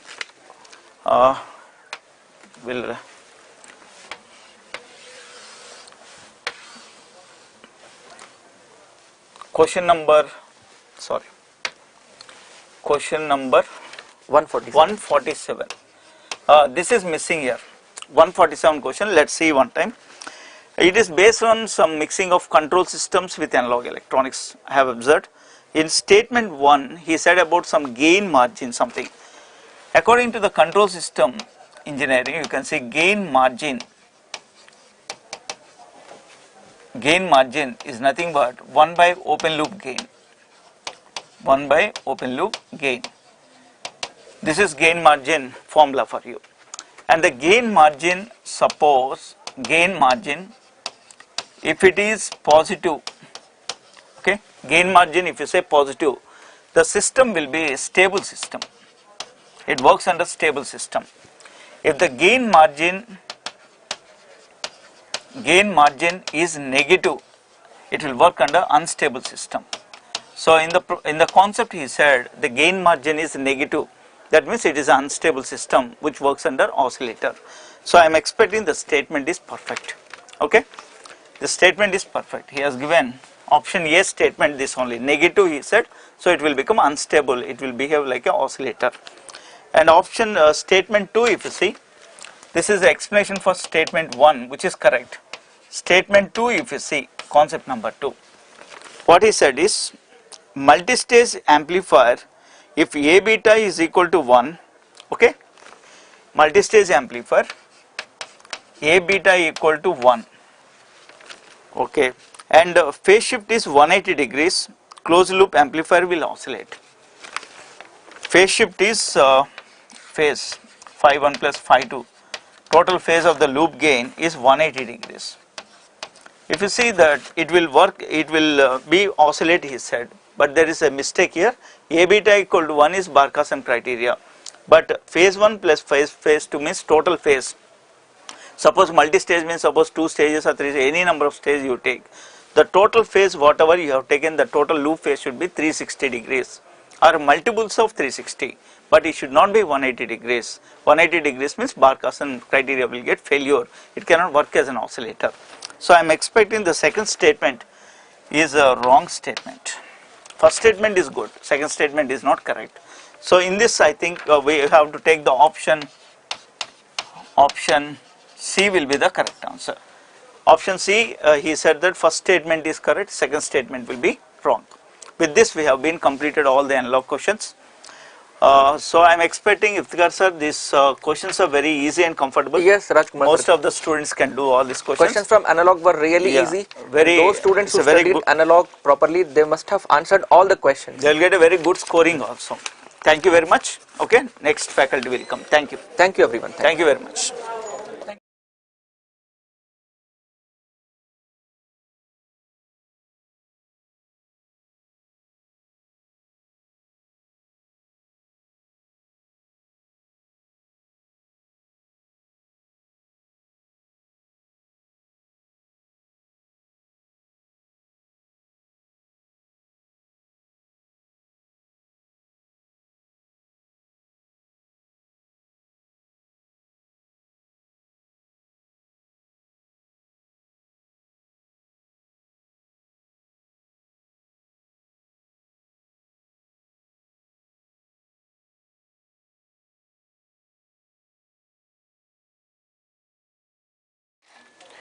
Hello everyone, welcome to the solution for engineering services EMT for electrical. The first question, which one of the following statement is not correct regarding the potential due to point charge? Potential due to point charge. We know that potential due to point charge V, it is equal to Q upon 4 pi epsilon R, isn't it? So this is the potential. It is directly proportional to the magnitude of the charge, yes. So option A, if you see, option A, V is directly proportional to Q, it is correct. Okay, now it is asking not correct, है ना? Not correct. So this is correct actually. It is inversely proportional to the distance. Yes, V is inversely proportional to distance. This is also correct. C, it is inversely proportional to the relative permittivity. Yes, V is inversely proportional to epsilon. So that means this is correct. This is correct. This is correct. And this is also correct. Now it is directly proportional to the electric field intensity. But obvious this is not correct. So answer is D. Isn't it? So 42, answer is D. Okay, next question. Next question, the relation between electric flux density and electric field intensity. We know that D is equal to epsilon into E, which is equal to epsilon naught into epsilon R into E, D. So therefore, what is E? E is equal to D upon epsilon naught into epsilon R. So which option? Epsilon naught, D upon epsilon naught into epsilon R. Option B. So answer for 43 is B. Okay. Next, coming to the last question. The last question is the self inductance given L, current is I, lambda is the flux linkage of a magnetic field, then the energy stored in the magnetic field. We know that lambda is equal to L into I. So what is the value of I? It is equal to lambda upon L. So therefore, what is the magnetic energy? It is equal to half of Li square. So this is equal to half Li square is equal to lambda square upon L square. So this is getting cancelled. So what is the value? So I am getting Wm is equal to 0.5 lambda square upon L. 0. Lambda square upon L. Answer is A. Fine. So these are the 3 questions. So thank you.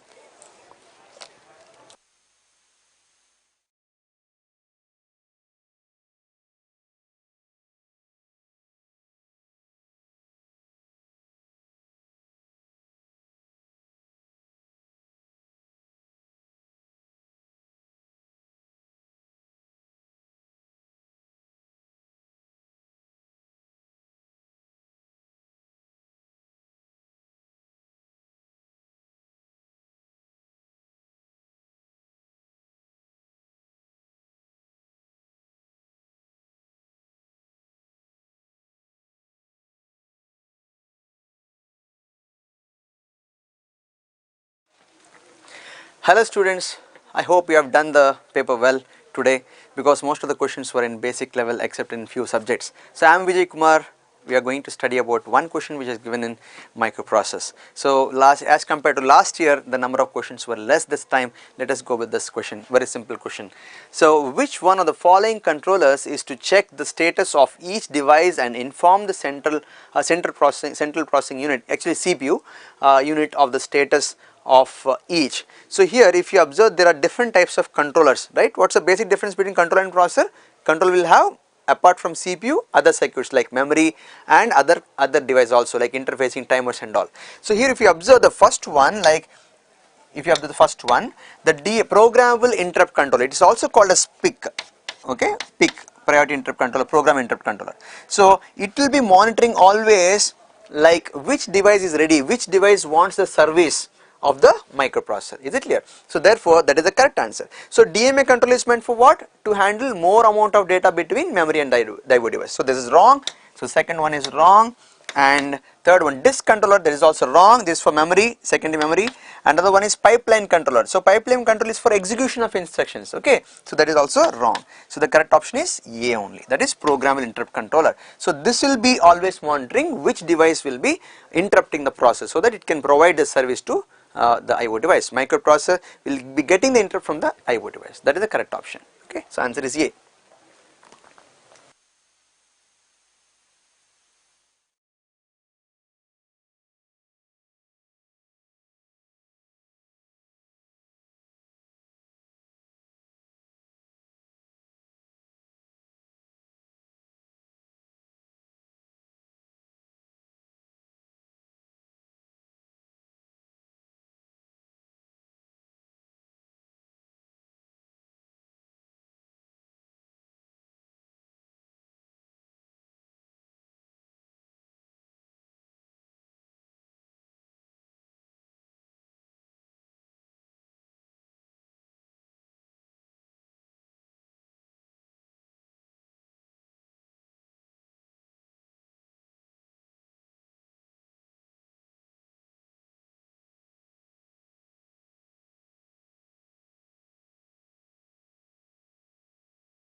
Dear students,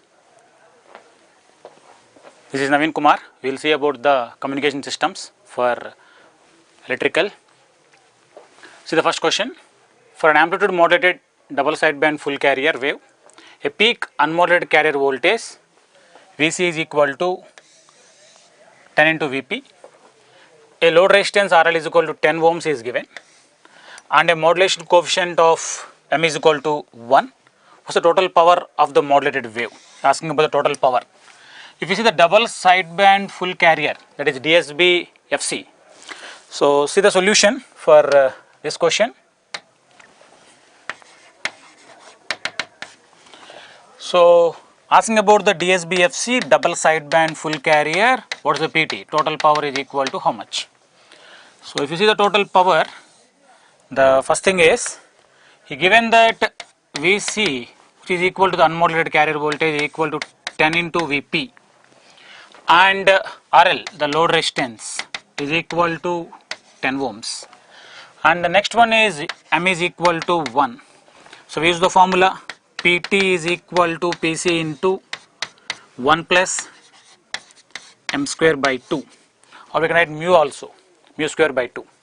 So this PC is written as AC square divided by 2R into 1 plus M square by 2, and that can also be represented as your Vc also, AC represented as Vc. So substitute all the values, that is 10 into Vp of whole square divided by 2 into R, R is nothing but an RL, that is 2 into 10 ohms into 1 plus value is equal to 1 square by 2, and we take that Vp is equal to 1 volt, and then we can going to be find out the value of our PT.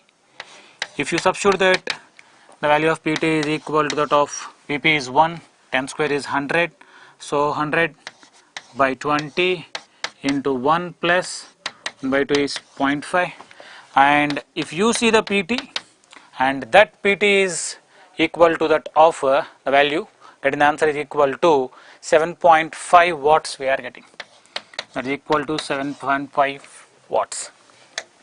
7.5 watts. Then option is nothing but an A. Option A is the answer. 133 question. You see about the next question. So the next question is from the receiver side. He asked from the radio receivers 134. For a citizens band receiver using high side injection with an RF carrier of 27 megahertz, that is carrier is given, which is equal to 27 megahertz is given. So and IF, the center frequency, so intermediate frequency of 455 kilohertz. So what the image frequency he was asking. So if you see the question for this, the solution image frequency FSI is equal to how much he was asking. And if you see the given carrier signal frequency Fs is going to be RF carrier is equal to 27 megahertz, and intermediate frequency is given FIF. FIF is equal to that of 455 kilohertz, that is equal to 455 kilohertz. So now we are trying to substituting that in the formula, that is FSI. We know that FSI is equal to Fs plus 2 into FIF because of high side injection. He given the question, it's a high side injection, that's why it is become as Fs plus 2 into FIF. So FSI is equal to Fs, Fs is equal to 27 megahertz plus 2 into 455 kilohertz. So if you solve this, you will get the value that is equal to FSI is equal to 27.91 megahertz is the answer. So 27.91 megahertz. If you see the option, that is option B is the correct answer we are having. This is from the receiver side. So you go for the next question. If this is the next question, which of the following statements are correct to improve the noise figure of a receiver? So noise figure of a receiver, how to improve the noise figure of a receiver? The device used for the amplifiers and mixer stage must produce low noise.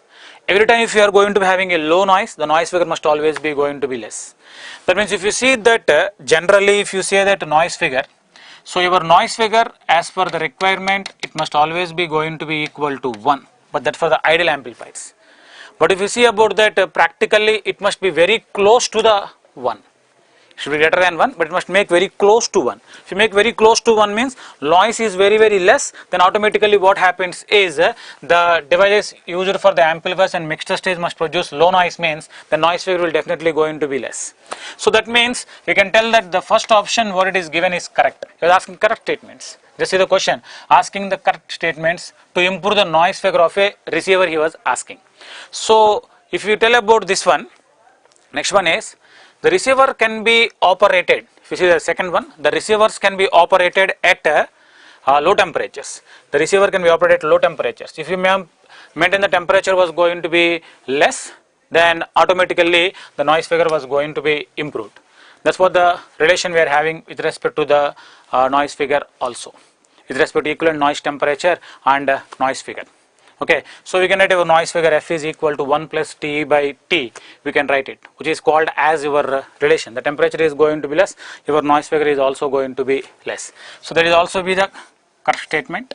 So high gain amplifiers are used to improve the noise figures. So more the gain, we can definitely going to be increase the noise figure. So this is also going to be the correct. So why? Because in the sense means your noise figure was going to be having the high gain amplifiers are used to improve the noise figure. The diodes and FETs are preferred to improve the noise figure. So this one is also be the correct one. So if you see that the question number 135, so 1, 2, 3 and 4 are the correct answers we are having. So we can go for the next question. Any device or circuit whose output is not a linear variation with the input can be used as, it's a direct one, as a mixer. As we know that mixer is a non-linear device, so the relation which is given by them is going to be not an linear variation has to present. So it's not a linear variation you are asking, so because of non-linear device. So next one, we can go for the next question. In the receiver parameter, fidelity is a measure of, asking about the fidelity. Actually in receiver we study about three things. One is called as selectivity, second one is called as sensitivity, and third one is called as fidelity. If you see about the fidelity, you are asking the fidelity. As the definition of fidelity, a fidelity is the ability of a communication system or ability of a receiver to produce the exact replica of the input. Okay. Now if you see the options, the ability of the receiver to accept a given band of frequency and reject all other frequencies is nothing but in selectivity. It's in selectivity we are having.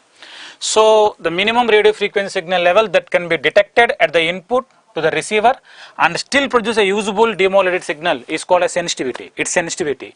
If you see that the first option is called as the definition for your selectivity, this defines for your selectivity, and this is the definition for your sensitivity, the definition for your sensitivity. And if you see about the next one, the ability of a communication system to produce the output of the receiver, at the output of the receiver, an exact replica of the original source information. This is fidelity. It is said to be called as fidelity we are having. So is a measure of the fidelity. The answer is nothing but it is equal to C. Option C is the answer. For 137 question, option C is the answer. So next one is talking about the another question, 138. Which one of the following statement is correct regarding tuned radio frequency receiver? So TRF. Talking about the TRF, once again a question asked from the receiver, TRF. So if you talk about the TRF, tuned radio frequency receiver, we are having some disadvantages like inconsistency in the bandwidth. So that's what the first thing, if you see that. So the bandwidth is going to be inconsistent and varies with center frequency when tuned over a wide range of input frequencies. There's a major drawback. Your TRF will works only for single frequency. And here we are going to be increasing the range of frequencies, changing the range of all the frequencies, definitely it is going to be affected. So the first one is the answer we are having. So following statement is correct regarding tuned radio frequency receiver. It's a stable due to large number of RF amplifiers. No, it's not stable. It's become difficult to tune. The tuning becoming very difficult because of ganget tuning. So that means this one is not a correct one. Next one, the gain is uniform over a very wide frequency range. No, the gain is not uniform. It will going to be changes. Next one is it has very low sensitivity. No, it has very high sensitivity because of a group of RF amplifiers. We are having a group of RF amplifiers. So because of that, the sensitivity is very, very high. So the answer for 138 question is, it's option A. So next one, we'll see about the another question. So which one of the following is a figure of merit used to indicate how much the signal to noise ratio deteriorates as a signal passes through a circuit or a series of circuits? He was asking which of the following is a figure of merit used to indicate how much of signal to noise ratio is present. So how much of signal to noise ratio deteriorates as a signal passes through a circuit or a series of circuits. When you talk about a series of circuits are going to be present, we are going to use the figure of merit concept with the help of your noise figure. So noise figure, with the help of noise figure we can tell about the figure of merit used to tell about with respect to the noise figure. Okay, so next one, another question. If you see about the 140 question, consider the following statements related to the source coding from information theory. A conversion of the output of a discrete numerical source DMS into a sequence of binary symbols is called source coding. If you just check about the source encoder, if you see the source encoder block diagram, a source encoder block diagram, if you consider input we are giving symbol and that symbol is converted into the code word. We are converting that into the code word. So that is about the given statement. Conversion of output of a discrete memoryless from the source we are getting symbols into sequence of binary symbols is called as source encoding. Converting into a code word as a binary symbols is called as source coding. So if you give A as a symbol, converts into a binary symbols as like this, called as source encoder. So next one, the source coding efficiency. The coding efficiency formula actually L minimum by L is the coding efficiency formula we are having. So it's also going to be the correct one.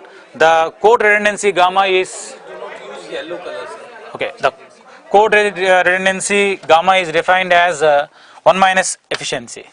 So we can tell that the value is going to be equal to that of 1 minus efficiency is required here, but he gave the value is equal to that of so-called 1 plus efficiency.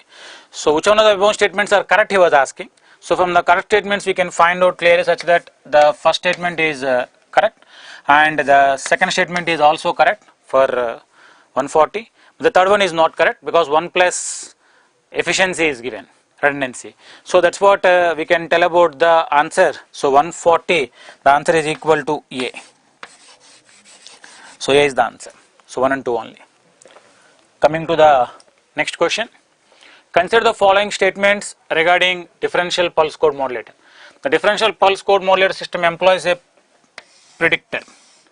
The basic one, prediction is the principle that used in DPCM. In DPCM we use the principle called as the predictor prediction, which will be obtained with the help of a predictor. So it needs far fewer bits per each error sample that is what would have been needed for the original samples themselves. So definitely, because in the differential pulse code modulation, what we are trying to doing is, we are not sending all the bits, we are sending only the difference between the two samples are going to be transmitted. So lesser number of bits are required. That means this statement 1 and statement 2 are correct. So it will have large dynamic range than the original message itself. No, it's not correct. So see that, select the correct statements using the code given below. So 1 and 2 are correct. That means 1 and 2 are only correct we are having.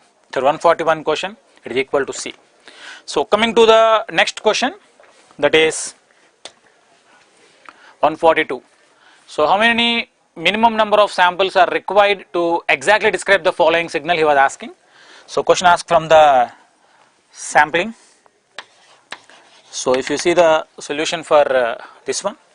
So given that x of t is equal to 10 into cos of 6 pi into t plus 4 into sine of 8 pi into t we are having. So omega 1 value is equal to 6 pi and omega 2 value is equal to 8 pi is given. So 6 pi and 8 pi are given.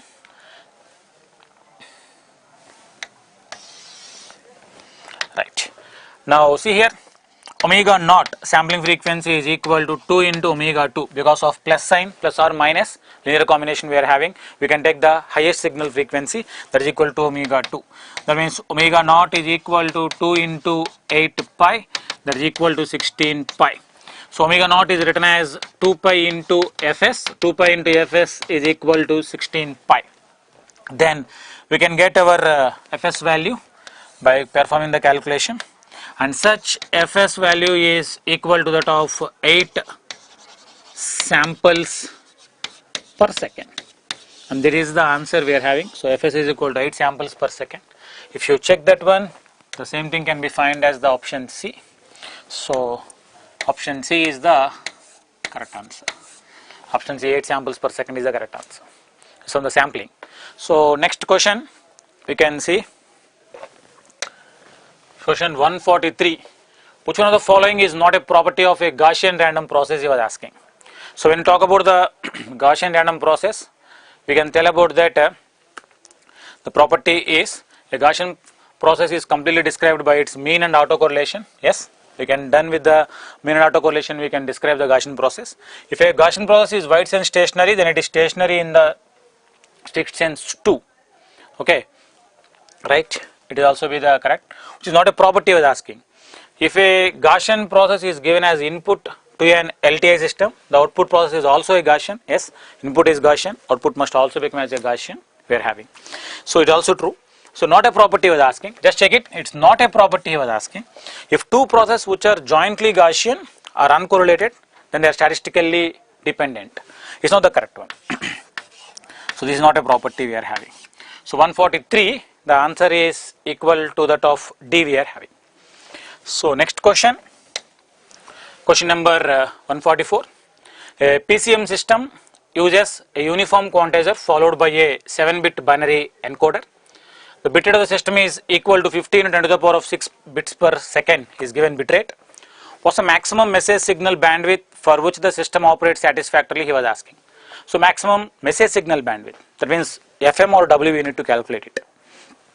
So if you see the solution for this question, so n value is given. If you see the n value, n is equal to 7 bits are given. Bit rate is given RB is equal to 50 into 10 to the power of 6 bits per second. So bits per second it is given in the question. So what is the maximum message signal? That means FM is equal to how much he was asking. So what's the value is? You know that RB is equal to N into Fs. Then we know that Fs is equal to RB by N.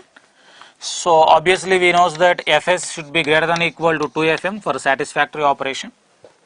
So we can have. So therefore your Fs was going to be replacing with 2 into Fm. So then we can substitute all those values. So if you see here your Fs is equal to that of RB by N should be greater than or equal to 2Fm. Then your FM value is less than or equal to RB by 2 into N. Then FM should be less than or equal to RB, the given data substituting it, 50 into 10 to the power of 6 bits per second divided by 2 into N, the N is given as 7. So use the calculator so that we will get the answer. That means by using the calculator we get the answer by solving this. Your FM should be less than or equal to that of 7.57 megahertz. Then answer is equal to, if you check the answer, that is equal to 7.55 megahertz, which is equal to option C. So another question. Statement 1 is given. If you see that in FDM transmitter, if the signals which are to be multiplexed will each modulate a separate carrier, and the type of modulation can be AM, SSB, FM or PM. See, in FDM transmitter, signals which are to be multiplexed will each modulate a separate carrier, then the type of modulation can be AM, SSB, FM or PM, he was asking. Next one, statement 2. In FDM transmitter, the modulator outputs will contain the sidebands of the corresponding signals. So this is going to be the correct one. So first one is also correct one, second one is also the correct, So the modulator outputs will contain the sidebands of the corresponding signals is present. So the option for 158th question is A, that is equal to that of A we are having. So which is your statement 1 and statement 2, assertion and reasoning question. Okay. So these are the questions that are present in the communication systems. So this year there are more number of questions are asked from communication systems for electrical engineering. Okay. The next subject will be followed. Thank you.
Hello everyone, good evening.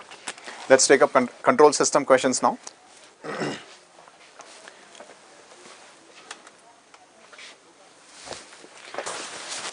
Consider the following statements for phase margin. Phase margin is defined to be the additional amount of the phase lag at gain crossover frequency so that the system becomes marginally stable or reaches to the verge of stability is the definition of the phase margin. That's a true statement. Second, phase margin is always positive for stable systems. This is true. See, gain margin can be negative in spite of the system being stable, but phase margin will not behave so. That's why we prefer phase margin or gain margin. Yeah, that's a true statement. Third, phase margin is always negative for stable system. This is false. So answer to the question is 1 and 2. Consider the following statements regarding minimum and non-minimum phase system. First statement, non-minimum phase system it has got poles or zeros in the right side of its plane is a true statement. That's a definition. Minimum phase system has no poles or zeros in the right side is a true statement. Third, the modulus of the phase response of non-minimum phase system is always greater than that of the modulus of the phase of the minimum phase system, though the magnitude responses of them is going to be same is also a true statement. The reason is any non-minimum phase system can be split as product of a minimum phase system and all pass system. Magnitude of all pass being usually 1, the magnitude of NMPS and MPS will usually be 1. It is the phase of NMPS which is sum of the phase of an MPS as well as all pass. So this statement is also true. So answer to the question is all the three statements are true.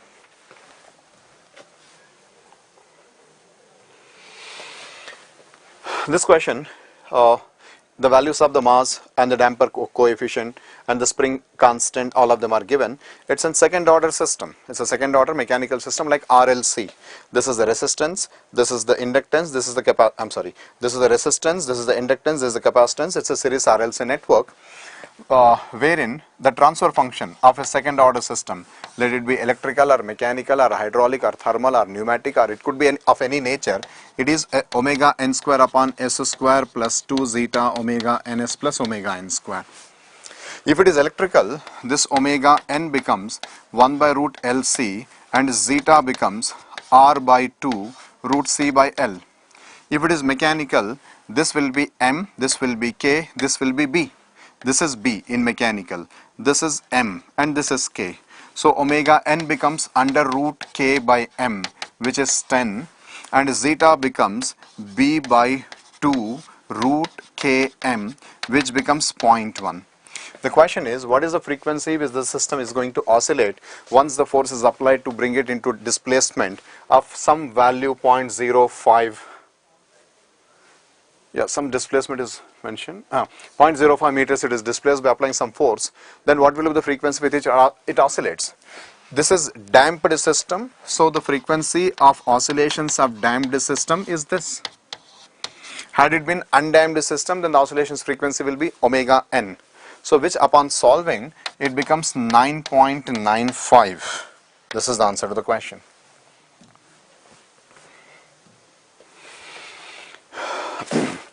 Consider the following network. Question is, which of the following statements are true? This can be written as T1s plus 1 upon T2s plus 1. This is time constant of the 0, this is time constant of the pole. In lead compensator, 0 is dominant and dominant is the one which has got larger time constant. So if T1 is greater than T2, 0 is dominant, it is lead compensator. If T2 is greater than T1, then pole is dominant, then it is lag compensator. 1 and 2 statements are correct. Answer to the question is option C. In this, the question is to find the value of A such that the damping ratio zeta of the dominant root becomes 0.5. So it's a third order system. Obtaining the characteristic equation of this third order system, it becomes S cube plus 9SO square plus 18S plus 10A is equal to 0. But for us, a third order system is cascade combination of a ordinary first order and a dominant second order. Zeta is given to be 0.5. Comparing these two equations, we get the value of A to be 2.8. Answer to the question is D. In this question, we are asked to find the value of K, the critical value of K for the closed loop system to be stable. See, this distance is K by 2. The radius is K by 2. From here it is K by 2. It means the diameter is K. This is K by 2. This is another K by 2. So that is K. There is no way that we can apply the Nyquist criteria, because for that we need P, the number of poles that are encircled with a Nyquist contour, and that open loop transfer function is not given. So let's just take the polar plot part, that is enough. This is the polar plot. So for the closed loop system to be stable, minus 1, 0 should not be enclosed. That is, it should be to the left of the polar plot. So minus K has to be less than minus 1. K has to be greater than 1. So the critical or limiting value of K, it is 1, is the answer to that question.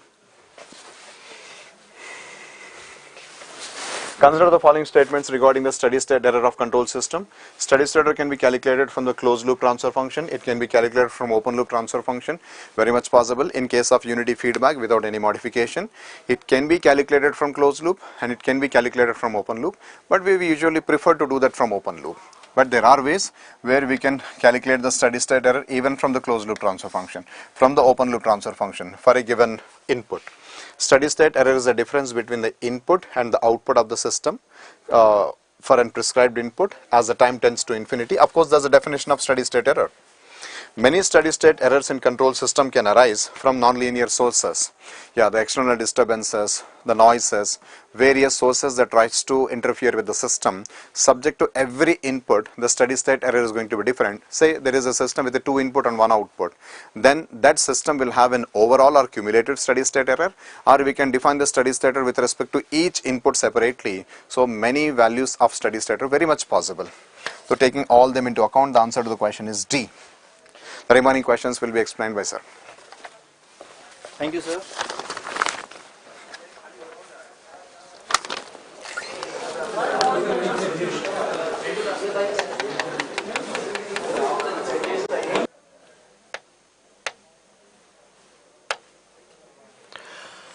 Okay, all dear students, let's discuss the other questions. Let's start. Consider a system described by, okay, they have given which one of the following is correct with respect to controllable and observable. Okay, so what we do with respect to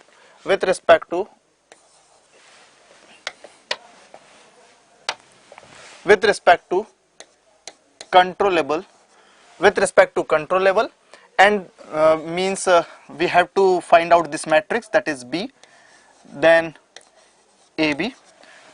So what is B? This is nothing but A, this is B, this is C. So B is nothing but what? 0, 1. And what is AB? What is AB? Here A is nothing but 1, 1, minus 2, minus 1, and then B is nothing but what? 0, 1. So first row, first column, that is nothing but what? 1, and then second row first column, that is nothing but -1, means here the next column will be 1. -1 is representing that it's not equal to 0, means obviously controllable. Okay, now come to the next, that is observable. Now we have to find out that the condition for observable is going to be satisfied or not, and for that the matrix will be C, and then here it is CA. Okay, so what do you mean by C? C is nothing but 1 0. Now CA. Okay, now CA, what is C? C is nothing but 1 0, and then A is 1 1, -2 -1. First row first column will result what? 1. First row second column will result what? 1. So if you are going to put here 1 1, obviously what are you observing? Here you are not getting the determinant equal to 0, means no doubt here this is controllable as well as observable. The system is controllable and observable, means the answer of this particular question is C. Okay, so let's discuss the next question. The next question is with respect to state transition matrix. State transition matrix, guys, we have various ways to approach, but it is the preliminary examination where we have limited time, so we should not go conventionally. We should use the properties as possible. So what is the property we know?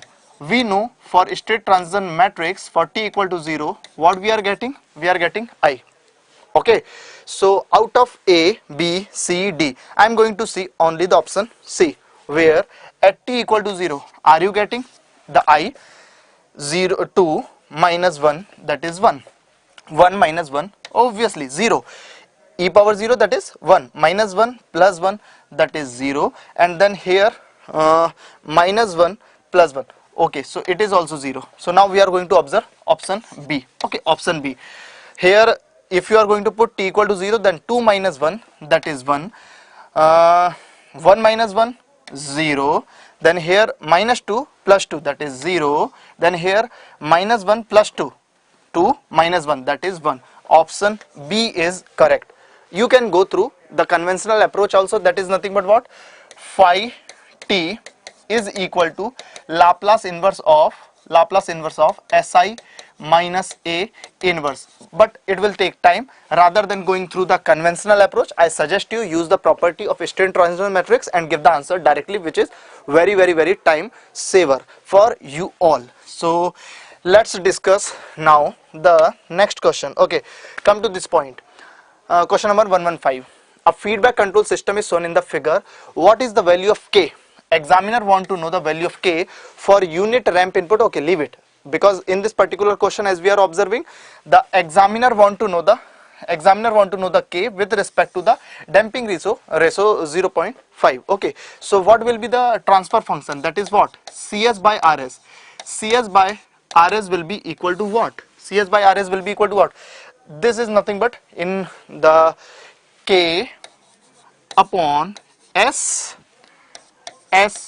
plus 5, then obviously we are considering this minus. Okay, so 1 plus 0.2 K divided by S plus 5. So now we are going to proceed further in order to get the characteristics equation. So what are you getting here? You are getting K divided by S square plus 5S plus 0.2 K. Now relate this with respect to our standard characteristics equation, that is S square plus 2 zeta omega n S plus omega n square. So what are you getting? You are getting omega n. You are getting omega n is equal to what? Under root 0.2 K. Okay, now 2 zeta omega n is equal to what? 5. Okay, so now what are you writing here? 2 multiplied by zeta is nothing but what? 0.5. What do you mean by omega n? Is nothing but under root 0.2 K is equal to 5. So this is 2 into 0.5, 1. Now you are taking square both side, will result what? 0.2 K is equal to 25. So like this, if you are going to proceed, it will be 250 by 2, that is 125. So which option is available here? Which option is available? 1 to 5. Yes, option C is available, 1 to 5, which is nothing but the answer of this particular question. Okay guys, so let's discuss the next question. This question has already discussed by sir. Okay, already covered. Now we are going to discuss this question. Okay, come to this point. If you are going to observe this particular question, the similar manner question already asked in this recent GATE exam also. Let's discuss the feedback control system shown in the figure DS. This DS is the step disturbance. RS, this DS, RS is the step, is the input, CS is the, and DS is nothing but the disturbance. RS is input, CS is the output. Okay, leave it. Now come to the point. The steady state error. This is the steady state error if you want to find. So you are taking like this E of S. Okay. The steady state error component due to step, we will consider obviously unit step disturbance. So we want what? We want DS divided by ES. Many ways to find out this. But the simplest way is nothing but what? Minus, this is nothing but what? G2 minus G2 divided by what? 1 plus G1. G2, what is G1? This is G1. Okay, so now we are going to put here the things, and we are going to just a minute here.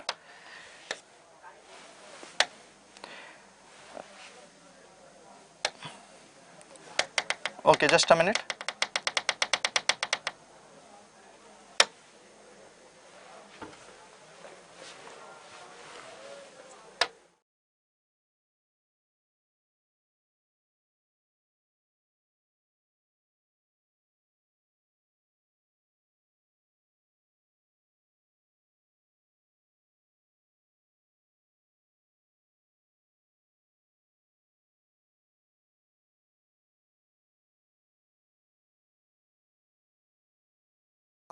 अरे कर अंडो करो वो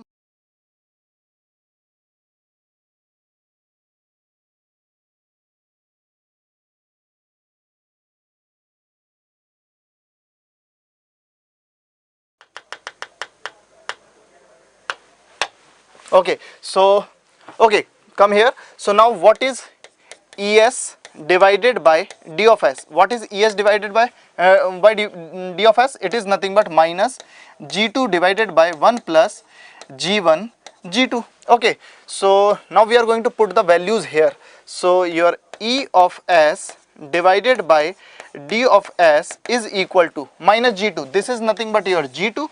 So you can say minus 1 divided by S, S plus 40 divided by 1 plus G1 is nothing but about 10. So 10 divided by S, 1 plus 40. So what are you getting here? You are getting E of S is equal to, E of S you are getting minus 1 divided by it is S. Okay, this is S. So you are getting S square plus 40S plus 10. This is nothing but your E of S, and obviously into what? Into D of S. Into D of S. What do you mean by D of S? Is nothing but step disturbance. So what we are going to take? Unit step disturbance. So you can say what? E of S is equal to minus 1 divided by S square plus 40S plus 10 multiplied by 1 by S. What do you mean by ESS? Steady state error. ESS is nothing but limit S tends to 0 S into E of S.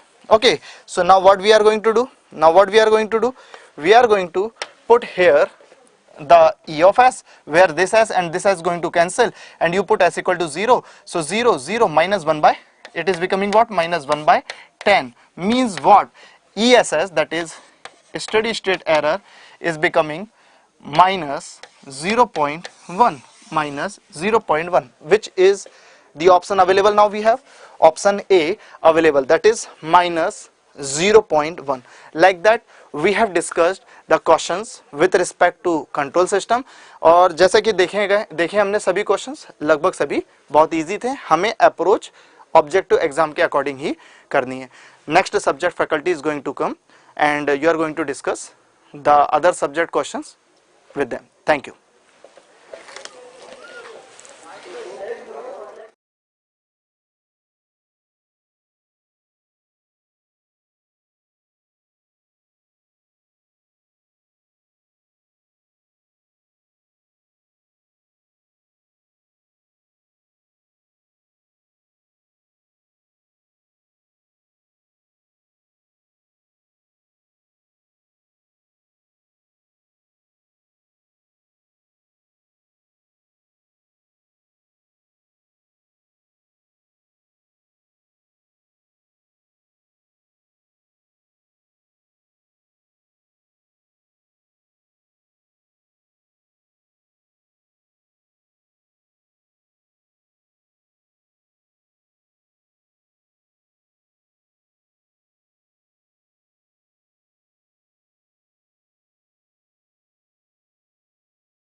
Hello students, very good evening.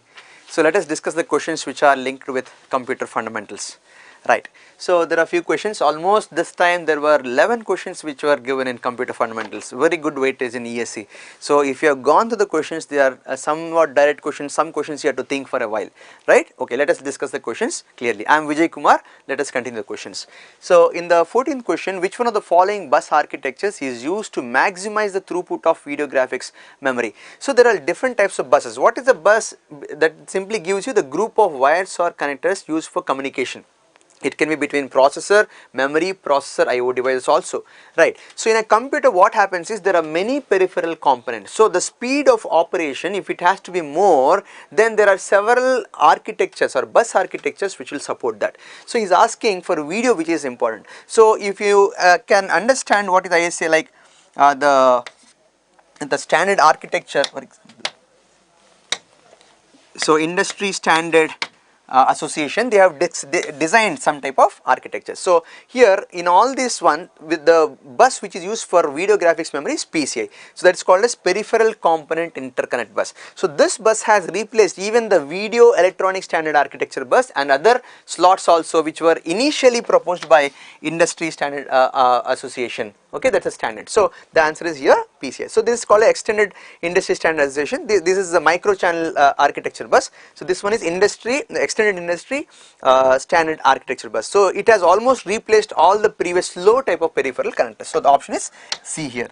So for this question the option is C, right. So look at the next question. So it is just same question given in other orientation. So actually peripheral component interconnect bus has replaced almost all the slow peripheral buses, okay, like interfacing connection buses. So therefore here which one of the following bus architecture is having maximum data rate? See, PCI is replaced because of data high data rate only. So it's a direct question. It is simply option B here. So already the same question is given other orientation in terms of speed. Because of speed only PCI was replaced, this VESA and remaining slow were replaced by this PCI. So the same thing he is asked with respect to data rate, that's all, same question, right. That is option B. Next one is, look at question number 16. Yeah, let me complete one question linked up with this, and other questions will be shared by other faculty, Balakrishna sir. Right. So the stack oriented machine. So look at the CPU architecture. There are different types like accumulator based, stack based, register based. So in the stack based, the data should be first pushed into the stack memory. then it can be operated in the ALU and all. So some instructions like push, pop, and some arithmetic and logical instructions like add, subtract and all, default the data is collected from the top of the stack memory only.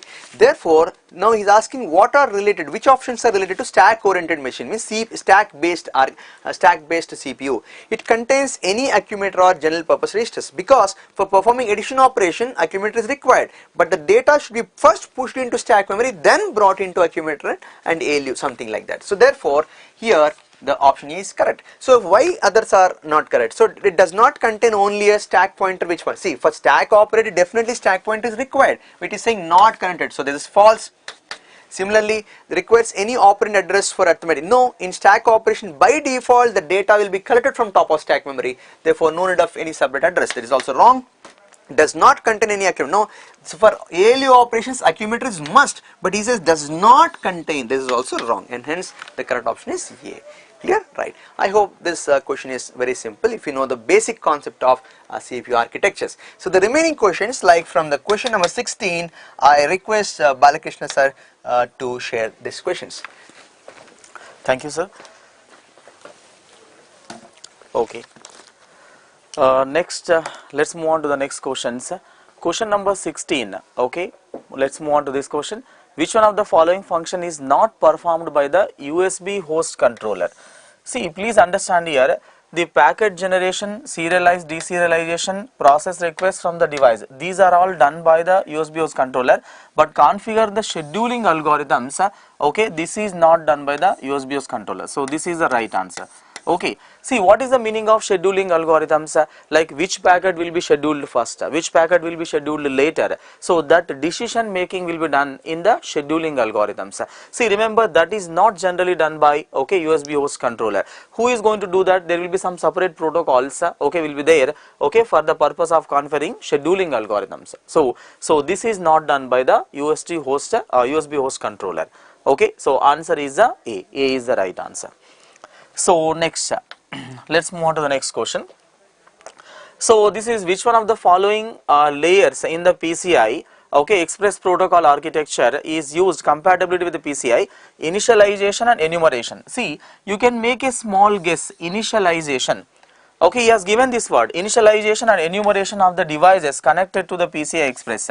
Initialization will first happens with the help of the physical layer. Okay, please understand. So with that, okay, we'll go with the PCI Express physical layer. So this is the right answer. Initialization means, okay, that will happen in the physical layer only. So right answer is A. A is the right answer. And the next, let's move on to the next question. Which one of the following tools used to protect a critical section? See, understand, this is a very typical question, okay, little tough question, okay, this is related to operating system. See, he is saying about critical sections and race condition, prevent race condition.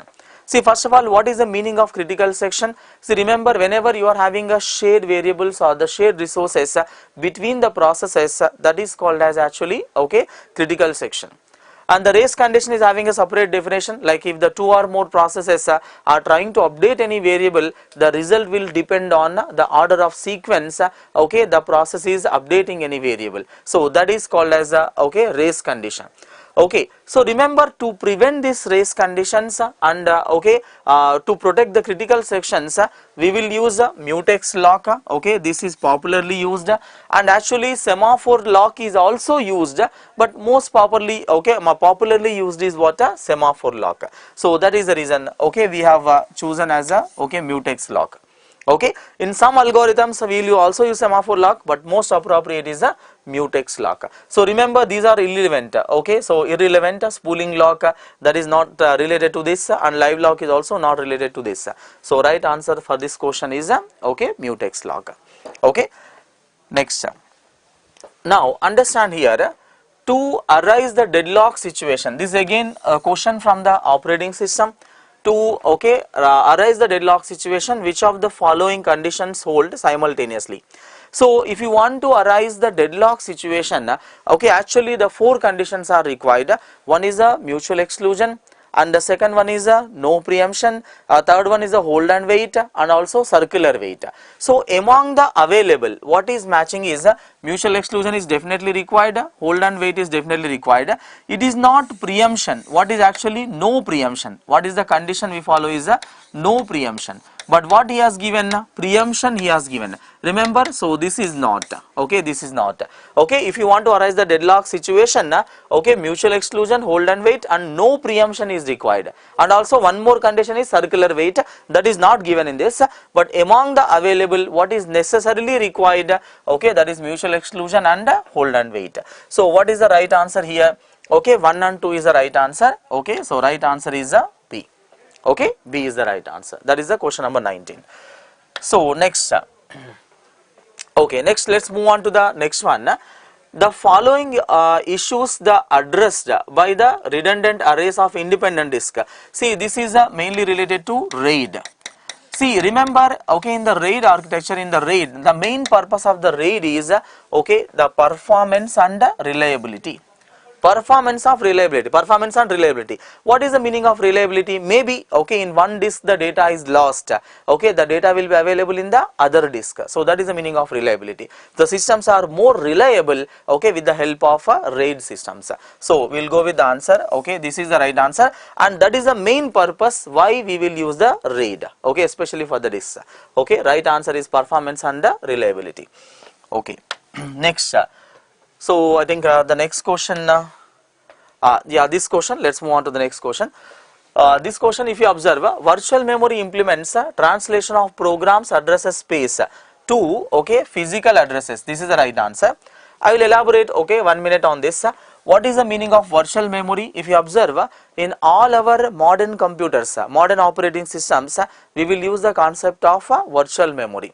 Okay, whenever, okay, the CPU generating the virtual address, okay, the main purpose of virtual memory will be, that will be translated to what?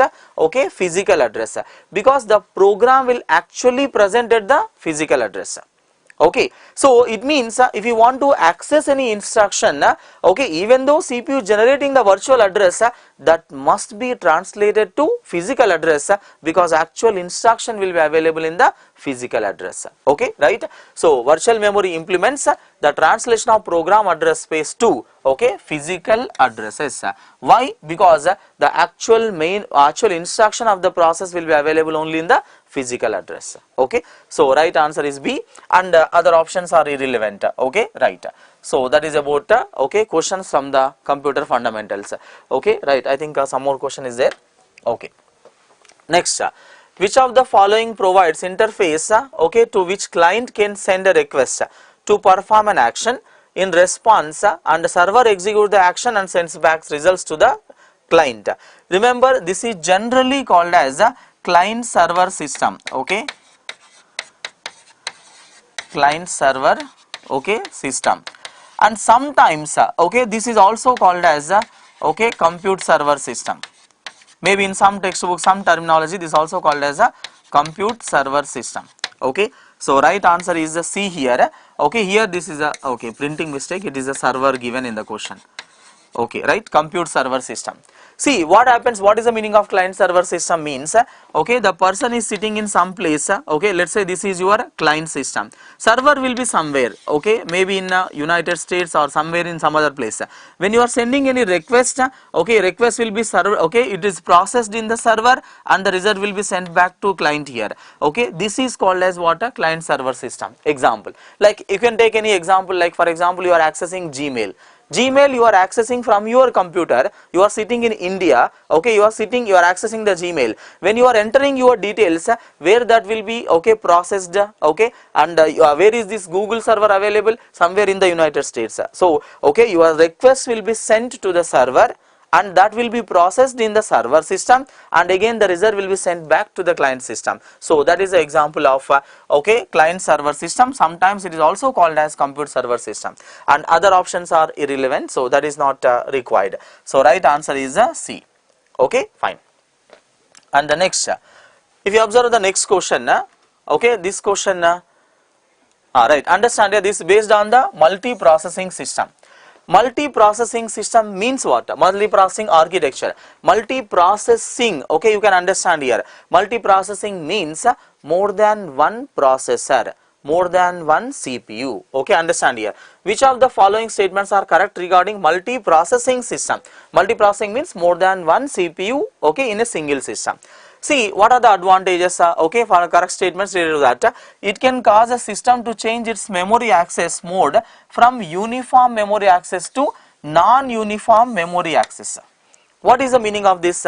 Uniform memory access to non-uniform memory access means when you are having multiple CPUs and multiple memories.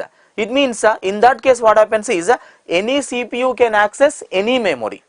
Let's say you are having the different okay memory systems and different CPUs. Any CPU can access any memory, so that is called as a non-uniform memory access. Okay, so this is the advantage, that is a correct statement. And next, there are two types of systems such as asymmetric and symmetric multiprocessing, so this is also true. And next he is saying that this is it adds the CPUs to decrease the computing power. Remember, okay, this is false. It is not going to decrease computing power. When you are using the multiple processors, it is not going to decrease computing power. Obviously, it is not associated with the computing power. It is not decreasing, it is not increasing. Okay, so that is the okay false statement. So these two are the correct statements with respect to multi-processor systems. So we'll go with the right answer as what? B. B is the right answer. Okay, so these are the questions asked from the computer fundamentals. Almost okay 10 to 11 questions asked from the computer fundamentals. Okay, so it is like okay mix of all the subjects. Computer organization is there, operating system is there. Okay, multiple subjects are mixed, okay, in this particular subject. So very good weightage. Hope you have done correct. Okay, so thank you from our side. Thank you, Vijay sir.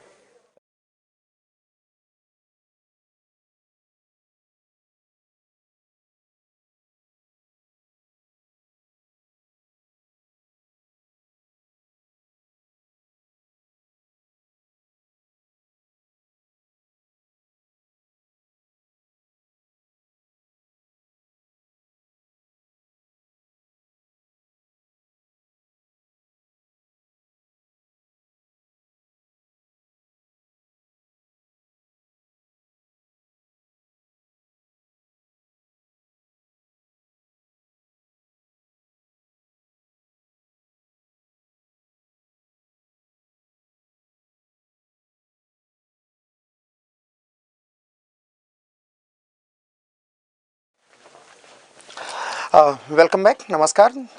GS के बाद दोबारा electrical material science में मैं आपके साथ हूं। जैसा कि जीएस के पेपर ने आज डिसअपॉइंट किया, लेकिन कुछ भी नहीं कर सकते, जीएस में ऐसे ही अनप्रेडिक्टेबल पेपर बनते हैं। लेकिन इस मटेरियल साइंस ने, पेपर 2 ने आपको बहुत खुश किया होगा। जो कुछ भी आपने पढ़ा है अपने टेक्निकल मटेरियल साइंस के सिलेबस में, वहीं से क्वेश्चन पूछे गए। बड़ी आसानी से क्वेश्चन कर सकते हैं और सारे क्वेश्चन कर सकते हैं। सो लेट us start discussing about the questions of material science, electrical material science basically. पहला क्वेश्चन है कि which one of the following defects might be thought of as being formed by cation leaving its normal position and moving into an interstitial site। अभी जब मैं 2 दिन पहले आपको revise करा रहा था क्रिस्टलोग्राफी, तो वहाँ पर मैंने इसका जिक्र किया था। क्या होता है ये? जैसे पहला ऑप्शन है शॉर्ट की डिफेक्ट, ये हमारा आंसर नहीं हो सकता है, क्योंकि शॉर्ट की डिफेक्ट में pair of ion is missing from the crystal. लेकिन फ्रेंकल्स डिफेक्ट में क्या होता है? कोई एक कैटायन अपनी पोजीशन को छोड़ करके किसी इंटरस्टिशियल पोजीशन पर आ सकता है। सो आपसे यही पूछ रहा है कि अगर कोई एक कैटायन अपनी पोजीशन को छोड़ करके, किसी नॉर्मल पोजीशन को छोड़ करके इंटरस्टिशियल पोजीशन को मूव कर रहा है, तो कैसा डिफेक्ट बनेगा? That defect is known as Frenkel's defect. Stoichiometric defect का टाइप है। पढ़े हुए आप, मैंने बहुत अच्छे से आपको ये लिखा है। So answer would be B. Let us move on to the next question. Next question में आपसे कह रहा है कि which one of the following classifications are correct with reference to the various types of imperfections in a semiconductor। थोड़े बहुत लोग confuse हो सकते हैं कि सब्स्टिट्यूशनल सिर्फ है या वैकेंसी है। तो मैं एक एग्जांपल देता हूं। पहली चीज, वैकेंसी डिफेक्ट हर सॉलिड में बनते हैं, चाहे वो क्रिस्टल हो चाहे नॉन क्रिस्टल हो, हर जगह ये टेम्परेचर डिपेंडेंट डिफेक्ट्स होते हैं और टेम्परेचर बढ़ाने पर कोई एटम अपनी पोजीशन को लीव करके उस जगह पर एक वैकेंसी क्रिएट कर सकता है। सो वैकेंसी डिफेक्ट डेफिनेटली पाया जाएगा सेमीकंडक्टर सॉलिड में। सब्स्टिट्यूशनल तो होते ही है, जब हम एक्सट्रिंसिक सेमीकंडक्टर बनाते हैं तो हम पेरेंट एटम को सब्स्टिट्यूट करते हैं किसी इंप्योरिटी के साथ। अब अगर आप मैं इंटरस्टिशियल डिफेक्ट की बात बताऊं, ये भी पाया जाता है। आप देखें जब नॉन स्टिकियोमेट्रिक डिफेक्ट्स मैं आपको पढ़ाता हूं तो वहां पर मैं मेटल एक्सेस डिफेक्ट और मेटल डिफिशियंसी डिफेक्ट पढ़ाता हूं। एक्चुअली अगर आप ध्यान देंगे तो जो मेटल एक्सेस और मेटल डिफिशियंसी डिफेक्ट्स हैं ये भी सेमीकंडक्टर में पाए जाते हैं। एक हमारा एन टाइप में और दूसरा पी टाइप सेमीकंडक्टर पाया जाता है। तो वहां पर भी interstitial ion and electron defect मैंने आपको पढ़ा रखा है। तो those kind of defects are also observed in these material. So all these defects are observed, चाहे वो सेमीकंडक्टर सॉलिड की बात कर रहे हो या अदर सॉलिड्स में भी। तो सेमीकंडक्टर के रेस्पेक्ट में यहां पूछा है, semiconductor is a crystal and in that crystal all these three defects are available. So answer should be given by option D. Right choice for this question is option D. Next is which one of the following statements is not correct regarding superconductivity? आपसे पूछ रहा है कि superconductivity के बारे में कौन सा स्टेटमेंट करेक्ट नहीं है। मैंने जो लाइनें लिखाई हैं वहीं से कॉपी करते हैं एक एक। मैंने लिखा है super conducting compounds and alloys do not necessarily have compounds which are themselves super conducting. जी मैं आपको शुरू में ही बताता हूं कि जरूरी नहीं है कि जो सुपर कंडक्टिंग एलॉयज हैं उनके कंपोनेंट्स भी सुपर कंडक्टिंग होते। ये तो सही है, super conducting compounds and alloys do not necessarily have compounds which are themselves super conducting. नहीं हो सकता है कि जो कंपोनेंट्स हैं वो सुपर कंडक्टिंग नहीं है लेकिन उनसे बना हुआ कंपाउंड सुपर कंडक्टिंग है। So this statement is correct, लेकिन हमें नॉन करेक्ट सेलेक्ट करना। The metals which are very good conductors at room temperature do not exhibit superconductivity. जी हां, जैसे कॉपर एक बहुत अच्छा कंडक्टर है रूम टेंपरेचर पर, बट ये सुपर कंडक्टिविटी एग्जिबिट नहीं करता। मैंने आपको बता रखा है क्यों नहीं करता है, क्योंकि इलेक्ट्रॉन प्रोटॉन इंटरेक्शन नहीं हो पाता है properly due to lack of electron proton interaction. उसके लिए आपको बीसीएस थ्योरी पढ़ाई हुई है, तो ये भी सही है, हमारा आंसर नहीं होगा। देन कह रहा है कि the metals and compounds which are super conducting are rather bad conductors at ordinary temperature. जी बिल्कुल सही है। जैसे आप देखो आपके बहुत सारे सुपर कंडक्टर्स के जो मैं आपको एग्जांपल देता हूं, मरकरी है, जिंक है, these are not very good conductors but they are superconductors. तो these materials which are super conducting below the critical temperature normally they are not very good conductors. तो ये भी statement सही। तो ये तीनों स्टेटमेंट आपको सुपर कंडक्टर की डिफिनीशन में लिखा है, तो नॉट करेक्ट ऑब्वियसली चौथा वाला होगा। तो आंसर आपके लिए डी जाएगा। वेरीफाई कर लेते हैं। Monovalent metals ferromagnetic and anti ferromagnetic metals are super conducting. किसी एक का एग्जांपल ले लेते हैं तो ऑटोमेटिकली गलत हो गया।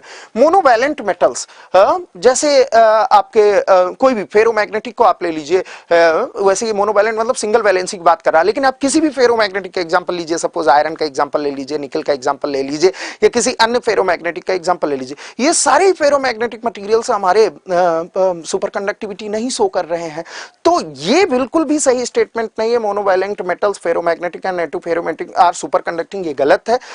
ऐसा कहीं भी जरूरी नहीं है कि जो हमारे फेरोमैग्नेटिक मटेरियल हैं वो सुपर कंडक्टिंग हो, बिल्कुल इसकी कोई भी पॉसिबिलिटी नहीं है। सो आंसर नॉट करेक्ट में हम लोग डी ऑप्शन के लिए जाएंगे। वैसे भी ये तीनों करेक्ट हैं, तो ऑब्वियसली चौथा ही इनकरेक्ट होगा।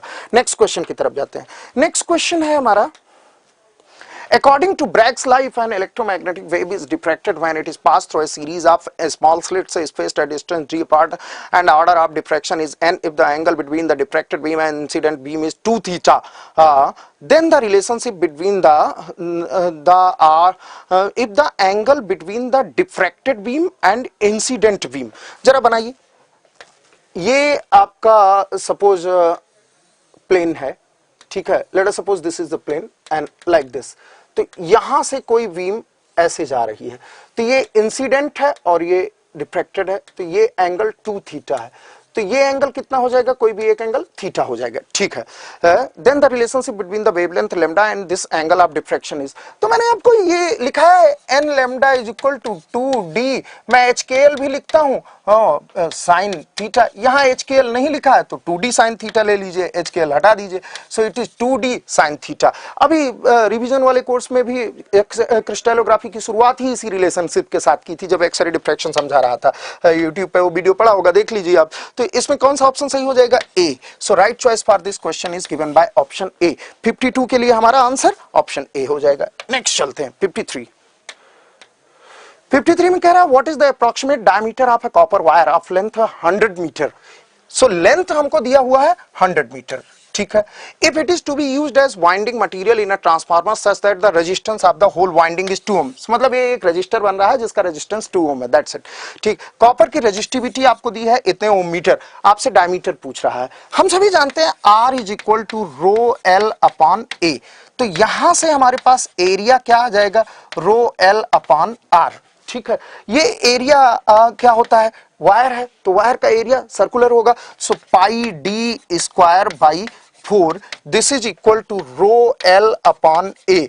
तो यहां से डी जब निकालोगे आप तो d is equal to under root, देखिए 4 रो एल अपॉन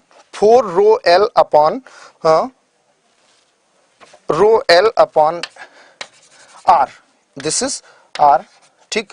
एरिया तो हम निकाल ही रहे हैं, area is pi d square by 4, so 4 rho l upon pi, ठीक, और डी के लिए अंडर रूट कर दिया। अब ये वैल्यू पुट कर दीजिए, सो डी के ये सारी वैल्यूज पुट करिए, ठीक। तो ये सारी वैल्यूज अगर हम लोग पुट कर रहे हैं, इसको मैं हटा दे रहा हूं, अब पहले ही आपको दिखा चुका हूं रेफरेंस के लिए। सो 4 इंटू रो की वैल्यू हमारे पास है 1.7 into 10 to the power -8 rho into L की वैल्यू 100 मीटर लेंथ है, upon pi is this much 3.14। इसको सॉल्व करिए, इसको सॉल्व करने के बाद आपके पास आंसर आएगा 1.04 into 10 to the power -3, nearest option is 1.05, that is B for Bombay. थोड़ा सा कैलकुलेशन था, इसके अलावा कुछ भी नहीं, जस्ट एक फार्मूला लगाना था, that is R is equal to rho l upon a, जहां पर area is equal to pi d square by 4। बाकी सारा कैलकुलेशन कर लीजिए, बी फॉर बॉम्बे आपका राइट आंसर हो जाएगा। नेक्स्ट क्वेश्चन की तरफ चलते हैं।